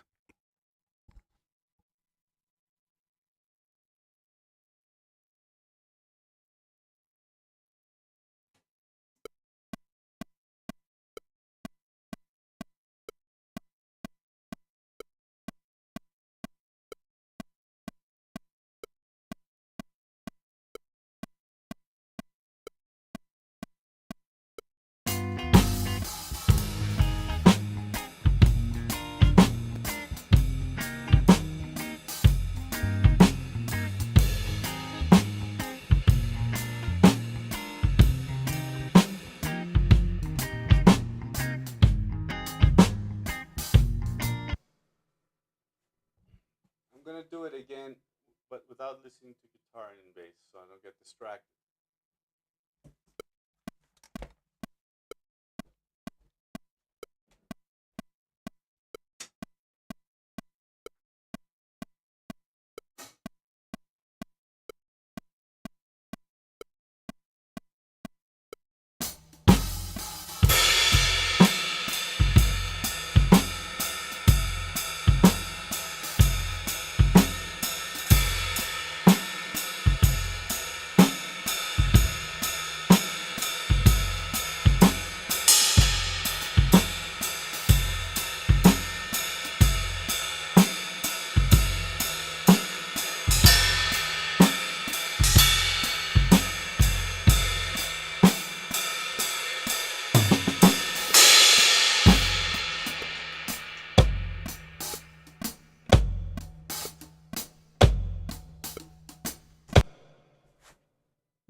Right, I hope I did that better. Oh, I forgot to mute. Sorry, folks. You probably heard the cymbals like ridiculously loud. Sorry about that. So we'll go back to here where, because I did like this little fill I did here. Right? Now let's see if I did any better. I also like the little fill that I had done.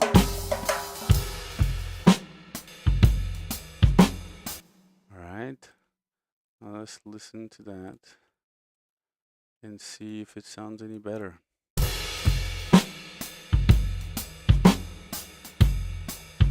I think it does.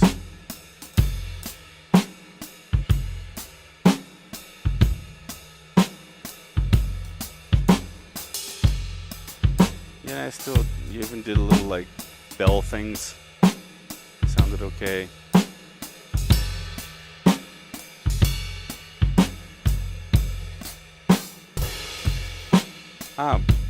Breeze is telling me that Ableton has a way to warp without stretching, which I think is by cutting, separating, and then moving.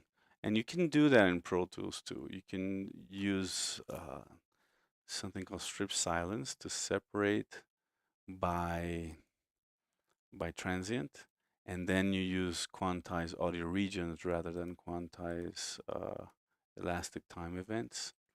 But it's a little involved. It's a little time consuming. I've also done it just manually, where literally I go and cut transient by transient. But would you agree with me that this was way faster to just go back there and re-record it better? I think that was the right choice this time. Now, one thing I noticed is that it sounds really good now, just the drums and cymbal, right? However, the bass and guitar now sound off. Because probably now that I've quantized this stuff, it's not like slightly laid back like the rest of the human stuff. So let's have a look one at a time. The bass.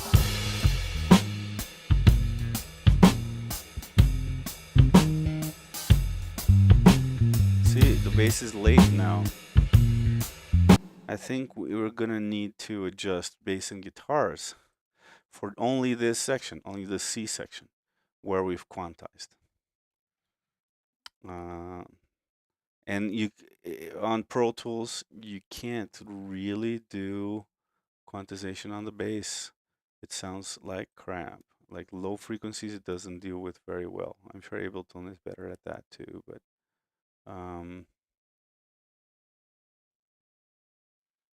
do I need to do this manually? In fact, I'm gonna turn off the percussion so I can focus on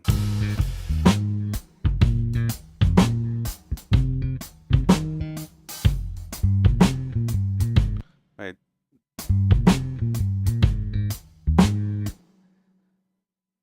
Just I don't know, just these 3 notes are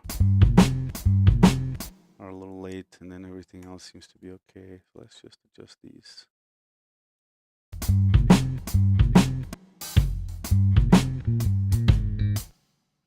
Let's see, but then I break up the phrase.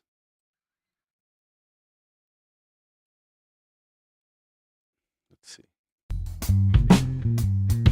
Ah, that worked. All right. This Kundan is a little late too. Right? Yeah. I'm sorry, folks. I know this is the boring part of making things sound, nice and clean and professional. And everybody's excited to see the dub box in action.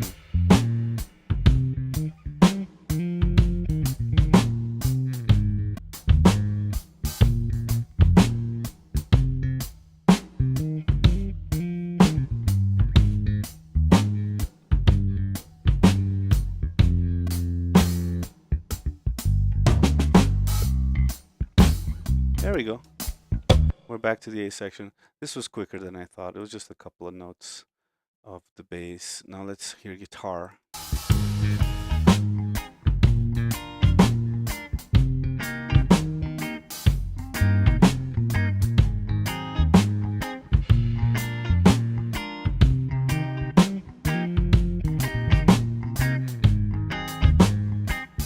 think guitar is okay.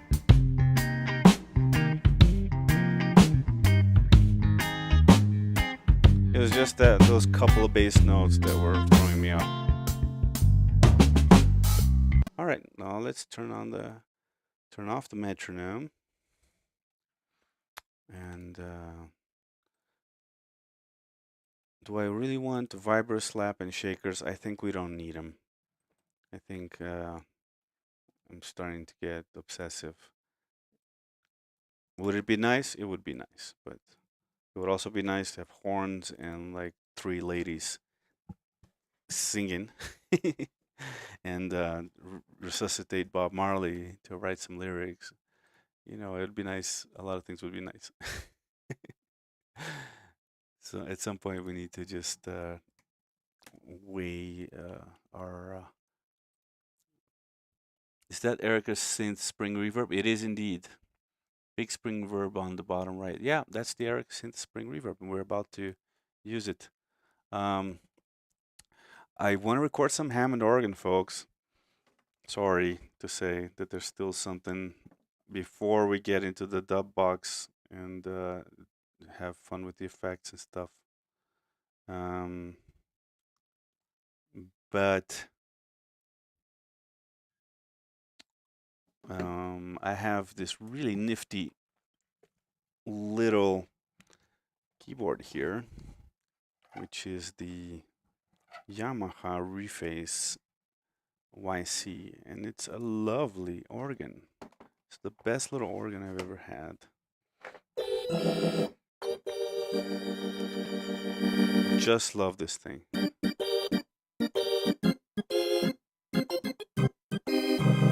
And right now it's doing a Vox Continental engine thing.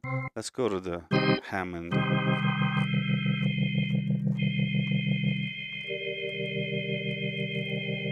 Let's tune in.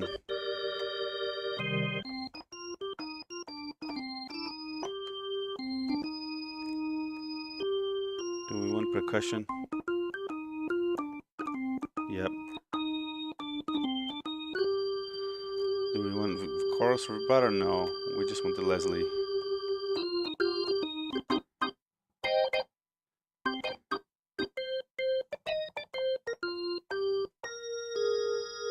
Octave down, maybe.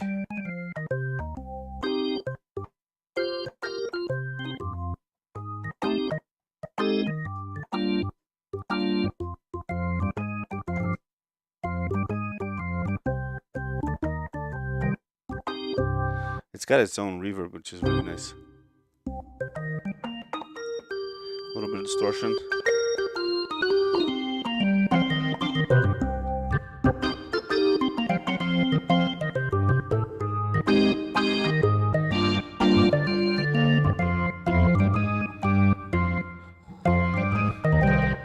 Doesn't this thing just sound great? I mean, the other Yamaha keyboard I have here, the CK61, it's newer and supposedly it has the same organ engine. It also has drawbars and Leslie, but for some reason the Reface sounds better to me. I don't know if it's just my perception being warped by wishful thinking, or just the fact that it's red and the drawbars are nicer. You know, they are clicky drawbars instead of just like smooth faders, like on this thing. I mean, this is great for live. It does the job. I wouldn't have to bring this. But here in the studio, I always end up favoring the YC for organ sounds. Again with the Yamaha. Yep. Those Reface keyboards are so good. Yeah, man. Yeah, big Yamaha fanboy over here. let's do. We have clavinet already. The clavinet was also done with. I have great clavinet and organ plugins, by the way, folks. I could be using the Arturia stuff, for example, and that stuff is really great. But I don't know. I'm just an old-fashioned kind of guy. I like to do hardware, man. I like to, be able to modulate my drawbars in real time, and physically flip a switch. I mean, you can do that with a controller too, with the mod wheel for the plug-in. Turn on the Leslie and stuff. But yeah.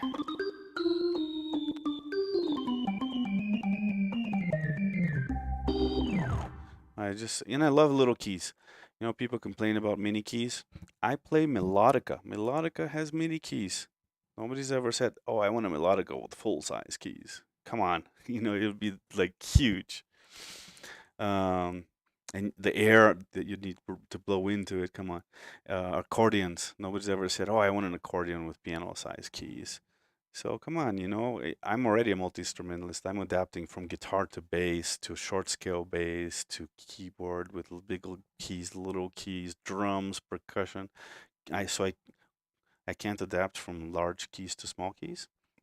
That's minor compared to my usual swapping of complete mindsets from instruments. And I think people who complain about little keys, and when they say, "Oh, I have big fat sausage fingers," come on. I've seen violin players who are like 6 foot 7 guys with huge hands, and they play a violin like Paganini. Yeah? um.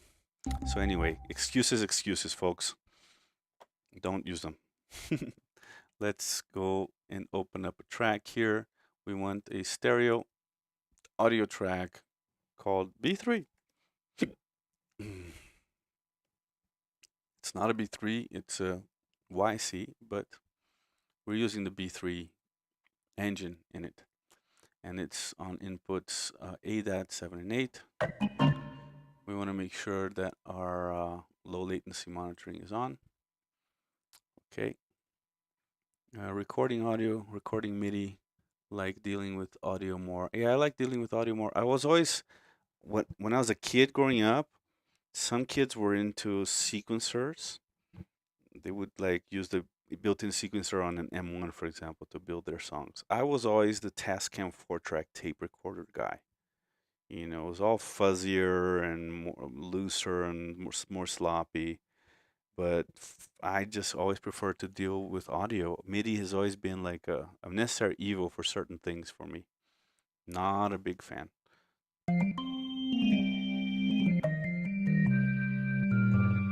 Charm says, "Yes, sounds great the way you play it. Thank you." I'm not, I always thought I was pretty good at playing Hammond organ until I went to a music store in California where my son lives. And the owner of the music store was an actual Hammond player who like knows how to use the right, how to use the drawbars and the switches and the Leslie at the right time and the swell pedal, which I could use too. I do have an expression pedal I could plug into this. And that guy, he played like 3 tunes that he had like down, and oh my God, I was like, I was put in my place. Let's put it that way. I was humbled. I realized that I can pull it off in a production, but there's a lot to learn if I were ever to consider myself a proper Hammond player. Starting with having an actual, dual manual with pedals, with large draw, either a real Hammond or a adequate simulation, like one of those Hammond Suzuki digital ones, or the even the Nord, um, the red one that also is dual manual with pedals. You need a real Hammond pedal um, organ to learn real Hammond technique and playing and stuff if you want to make that your thing. But again, I'm like pretty good at 100 instruments, and I'm only really good on one, which is the bass guitar. Anyway, but that's okay for a producer. You can't, there's only one lifetime. I don't think anybody can really be like a full-on, complete professional pro player on that many instruments. You can be good and musical on a whole bunch, but there will always be specialists. My specialization is the bass. Okay, enough talking. Let's play this Hammond.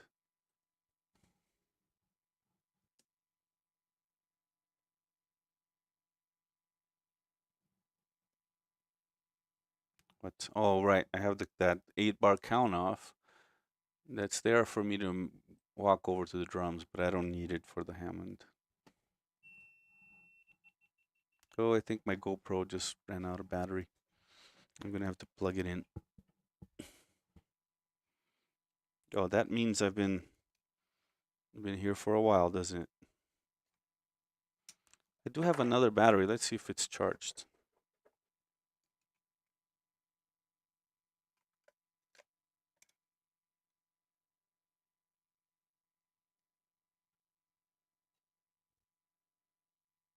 Don't think so. It's not turning on. Yeah, I should leave both GoPro batteries charged. So when this happens, I can just swap them. The idea of the GoPro is to have it be wireless so that I can move it around the studio. All right. Ah, got it. Camera connection lost. Got it. Let's record the Hammond. And what I can do is just move my Sony so you can see me play it. There you go. That'll work.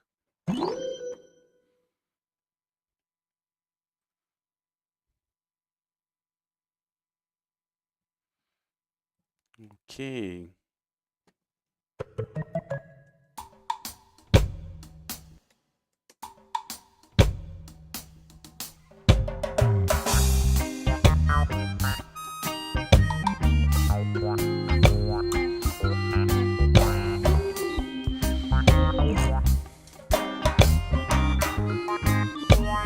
All right, this is going to be competing with the Melodica, so we're going to mute the Melodica for now, because I am going to do a new take of Melodica where it's more dub style. It's not going to be so protagonistic. It's going to be more accents.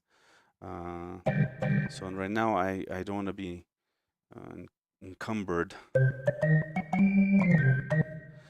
And also, let me try to be more melodic. Like, think of it as the voice, perhaps.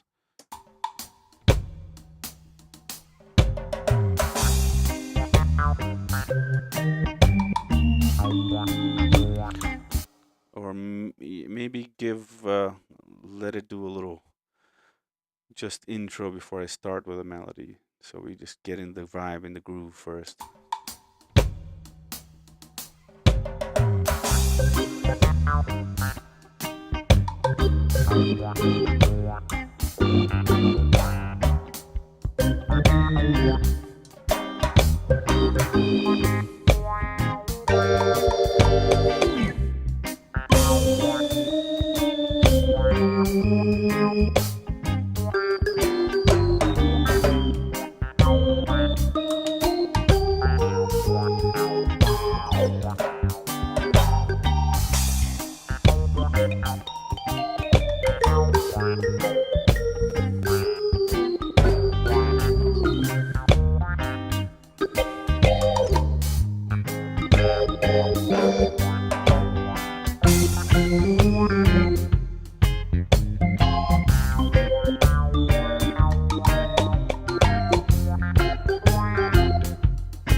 Okay, I think up to there it sounds okay. Love to play Melodica. Augustus Pablo is the master dub melodic. Yes, he is. Just ordered the Behringer Spring Reverberation 66 for $250. Why not? Yeah. Reproduction of the game plan type 635. Used by Lee Scratch Perry. Really? You got me listening. I'm not a big Behringer guy, but sometimes they make it impossible to resist, don't they? Let me just go back into the C section, think about something. Maybe here I'm just gonna do the skanking.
That's a different harmony than what I'm doing.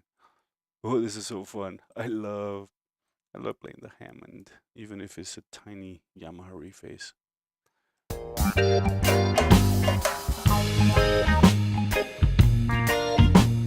So what am I doing harmonically at the end here?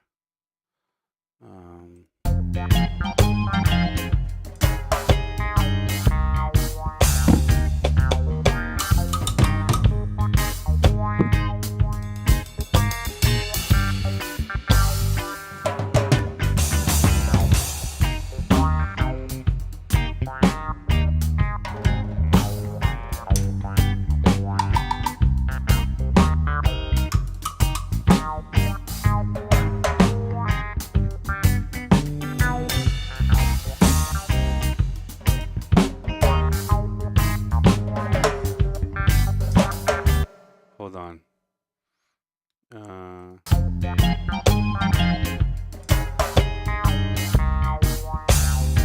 Normal.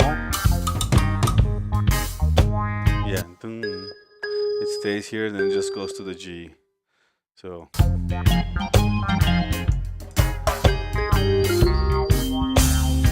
Oh, wait. I'm down here.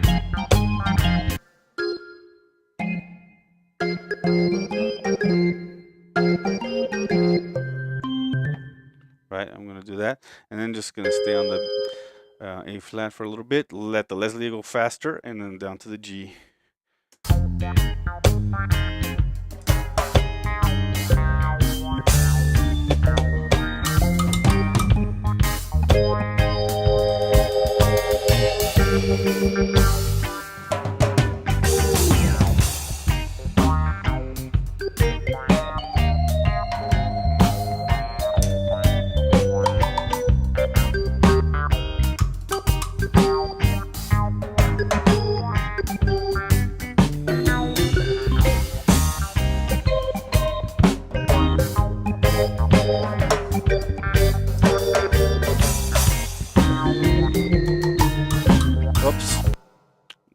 Fudge that lick there. Let's see how that's turning out.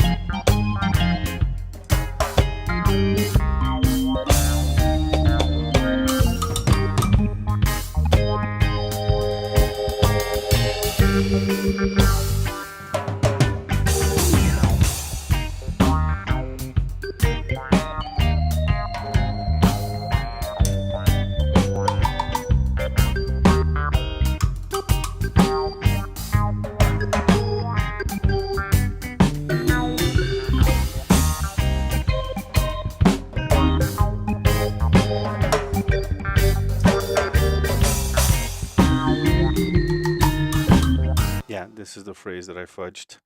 Breeze is saying he didn't realize how much we needed the Hammond in the track. Yeah, I kind of dreamt it. I was like, had it in my head from listening to it so much, and the Hammond sound kept coming in, and it is part of that, Bob Marley in England idea. Um, and it's gonna make the melodica find its place. I think the melodica was feeling too busy and too constant, and now it's gonna interplay with the Hammond in a cool way. Because like when Augustus Pablo played it, it was like little licks here and there with delay. He was never really like doing jazz solos on it.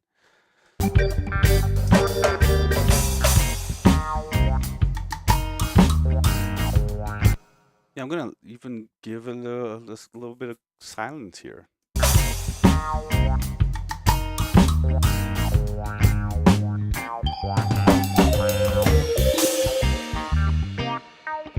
Almost fudged the lick again.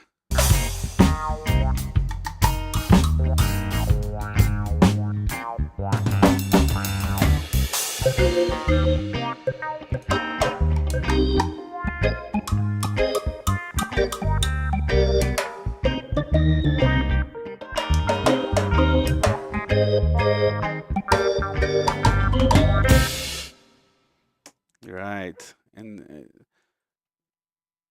I think that sounds really nice. I just fudged the end lick here. Let's redo the end lick.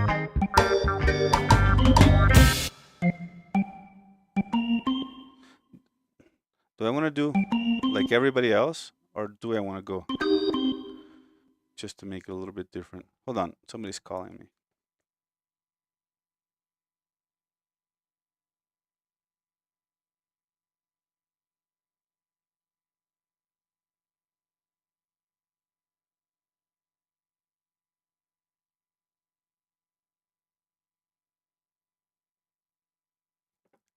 My wife's starting to get annoyed at all of my live streaming. Every time she calls me, I'm like, "I'm live, baby." She's like, "Oh, okay." I think I'm gonna do it, so it's not everybody going.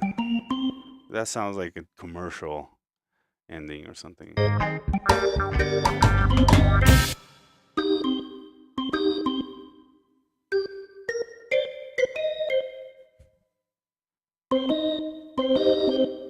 Like that. There you go. Nice. I'm done with the Hammond, I think. And we can finally move on to the melodica, which we already did a take a couple of days ago, but now we're gonna do it right, and I'm gonna have fun with my new toy, which is my brand new Honer Professional Melodica, because I've always been using this cheap plastic Yamaha that does the job just fine, but oh, it's so nice to have a pro one. Let me go get it and set up the mic.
All right, that was quick, right? So this is my Pro 73 version 3 Honer Melodica. And it's got a little little grill over here where you're meant to put your microphone. So I have my trusty old Blueberry from Blue microphone that I've owned for about 20 years. I think I got it in 2005. So this is original Latvian parts still. And so I'm gonna save this Melodica take. I'm just gonna create a new playlist, right? Just in case. What if I'm super uninspired today? No, I don't think that'll be the issue. Plinio. Plinio's here. Great sessions. One drop reggae today. Yep, like Carlton Barrett. Oh, I wish. Best wishes, my friend. Going to work now. You have a great day, Plinio. Love you, man. Plinio has been my favorite drummer to play with ever since I was a teenager. About 40 years, no, not 40. 40 years ago, I was 10. So let's say 35 years ago, perhaps, when we met. Am I giving way too much about our age? Okay, so I'm gonna mute the talkback microphone again. And do I need to turn on the phantom power? I do, because this is going in. Oh, is it even plugged in? It's not. We're gonna plug it in to track 4 of my Behringer ADAT expansion interface and turn on the phantom power. There we go. Now we're gonna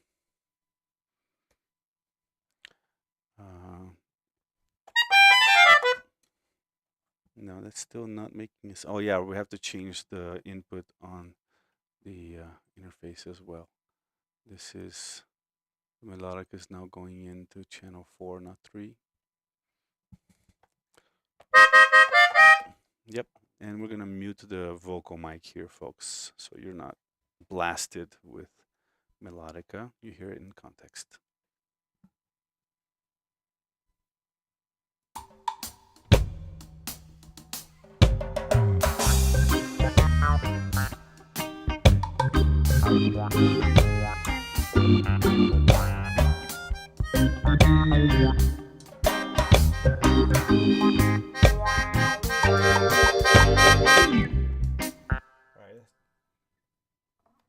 Let's start again because it was too soft.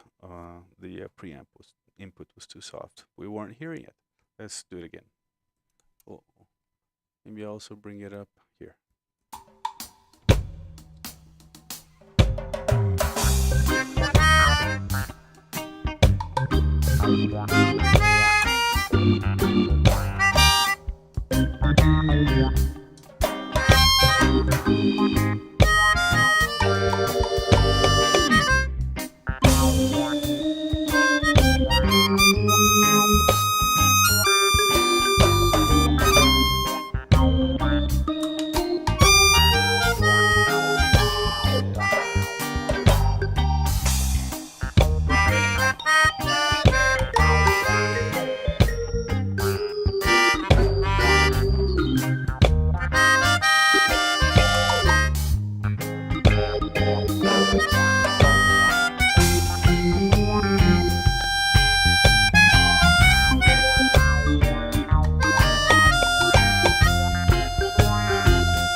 right, folks, we might be done with the tracking. We might be done with the tracking.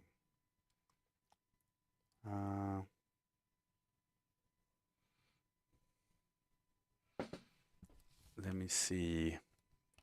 There might be a tiny little bit of editing to do here. You all still here? What about what you know about Raz? Who's Raz?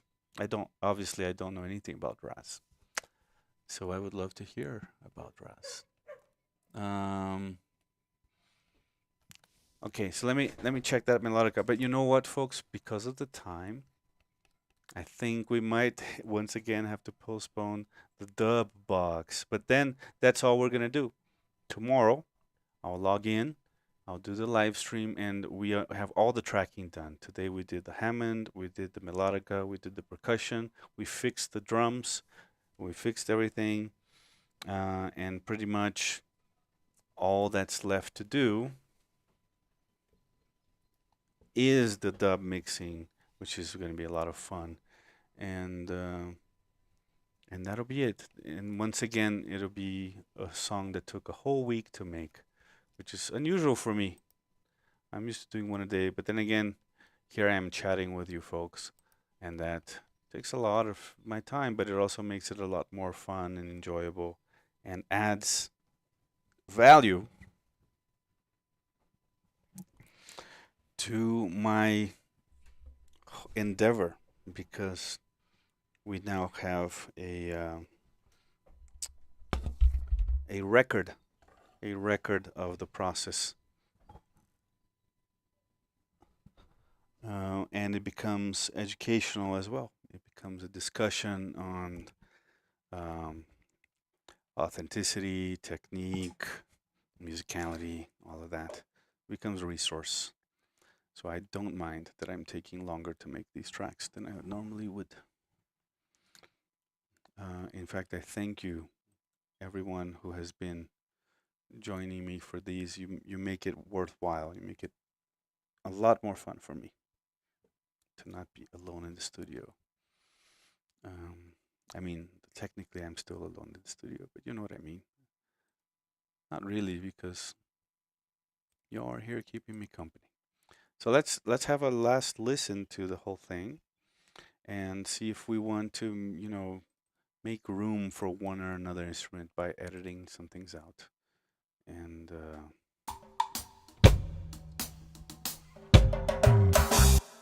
so let's cut out the beginning of the drums here so that it starts. So it starts with this.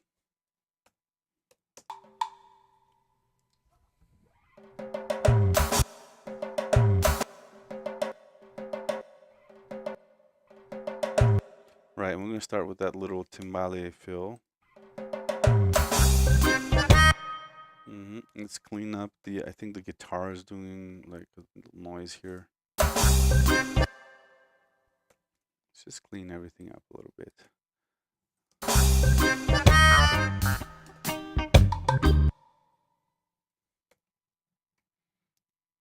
So we have a clean start.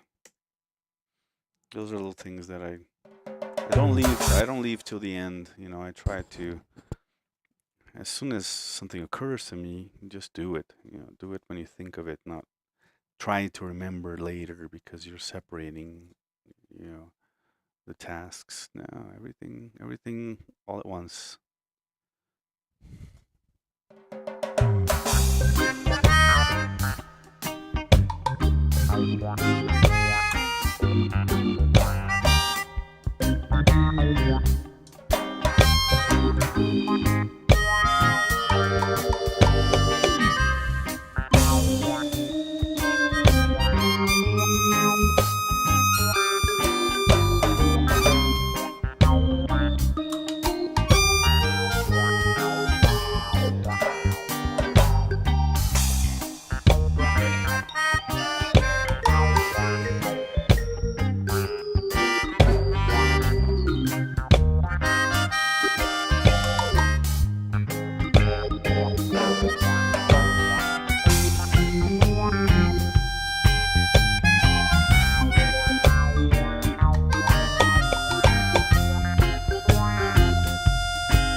this dun dun dun dun.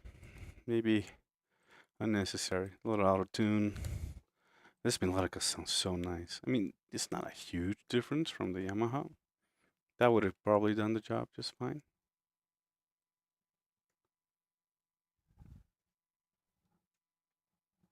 Mari?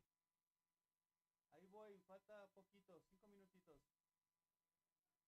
No, regresando como. Bueno, un sándwich. Gracias.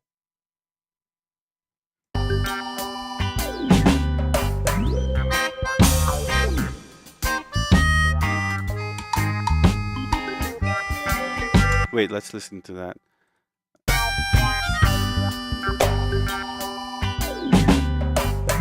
Yeah, that was better. Leave the space there.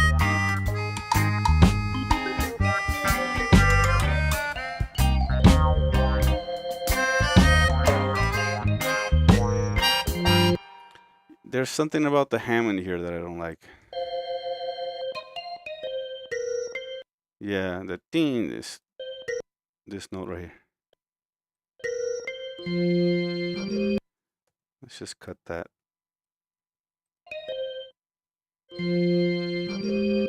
Well, the edit sounds bad on its own, but what if we listen to everything together?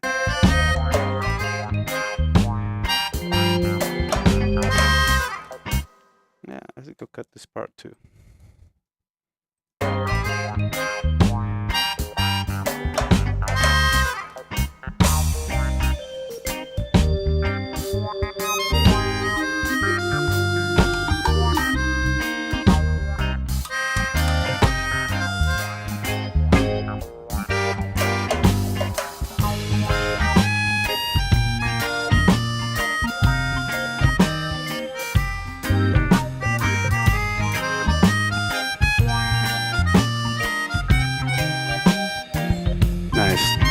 Here the Melodica actually takes a solo.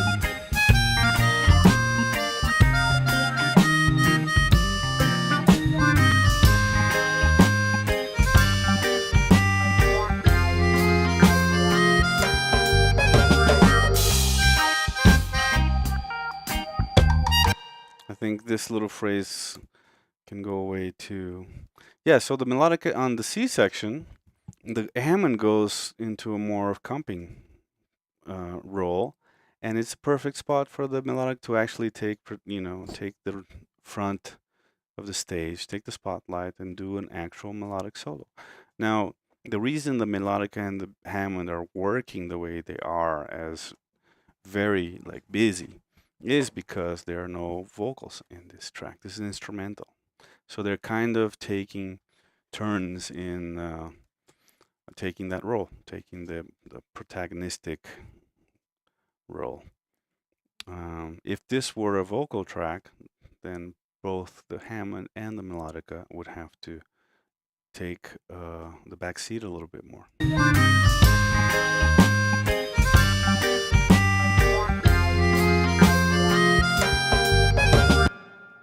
Hey, Alan Espinosa. That is indeed an unnecessary amount of emoticons. But I appreciate the sentiment. I assume you're very excited to be listening and watching to my song. Breeze, thank you. Thank you for saying it sounds great. Yeah, let's finish this edit. We'll have a quick last listen to the song as it stands today. And tomorrow we're going to start with the dub. We're going to start with the final dub mix, having fun with analog effects, and finish the song. And that'll be this song for this week. So, yeah, basically I'm doing like a song a week these days.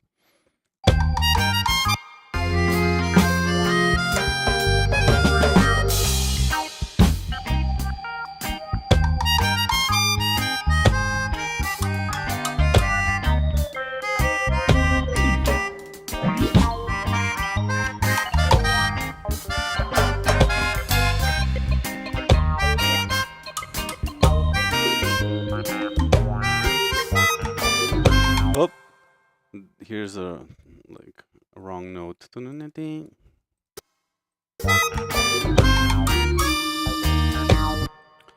What if I just remove this whole part of the phrase here?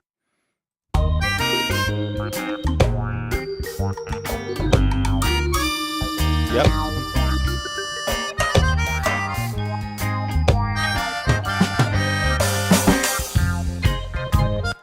Well, this is kind of clashing with the percussion fill, so let's take it out.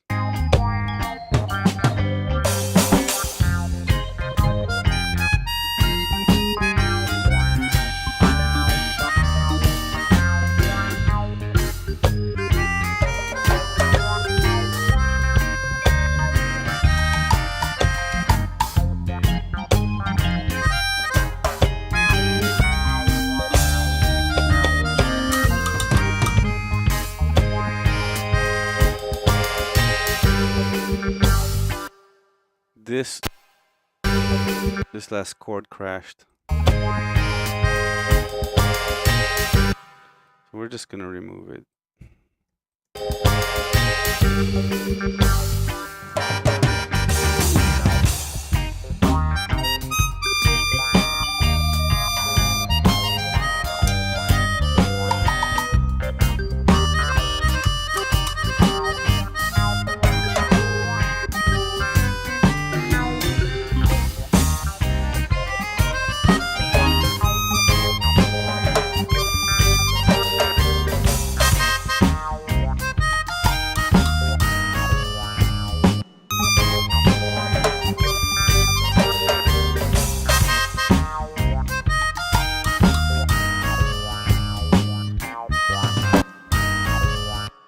This donna, I don't know this phrase. What if I remove it?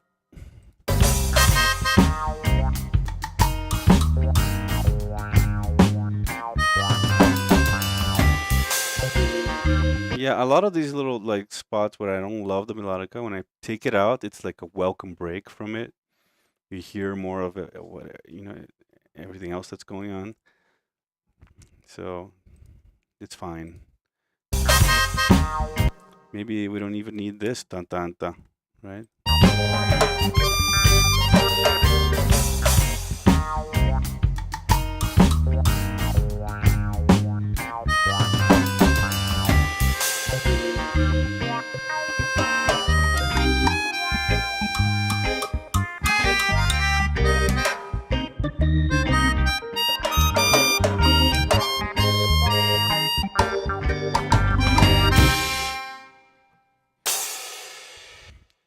Cool. Yeah, this there's a crash in the percussion that I intentionally played after the song ended, knowing that I would want to splice it in to the last note, and that's gonna help give that last note its due impact.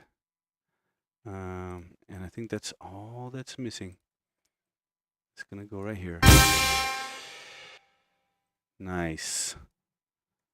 Nice. I think we might be done with the arrangement, folks. All the tracking, most of the mixing, and tomorrow we'll do the dub. So thank you again for joining. Let's have one last listen. Anyone who wants to still hang out, I'll say my last farewells at the end of these 4 minutes and 10 seconds that the song lasts. And I'll go eat something and spend some time with my girls. And tomorrow we'll continue.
can't help it when I hear something I want to fix. I was supposed to just be listening at this point, folks, but there's like a melodica note here that I don't like. This one.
All right.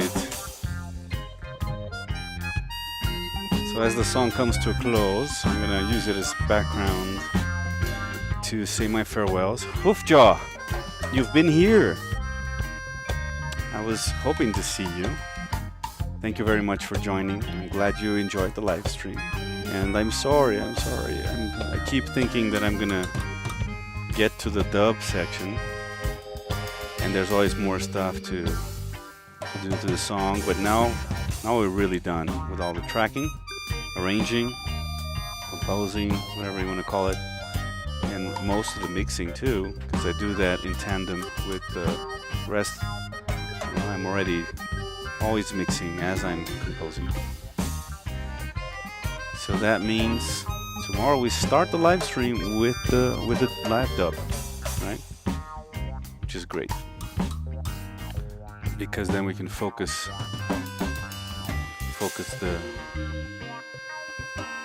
my efforts on just that, just getting those ear candy, those tasty spring reverb and filtered delay going. So yeah, thanks very much, folks, for joining. I'm so happy to have you here.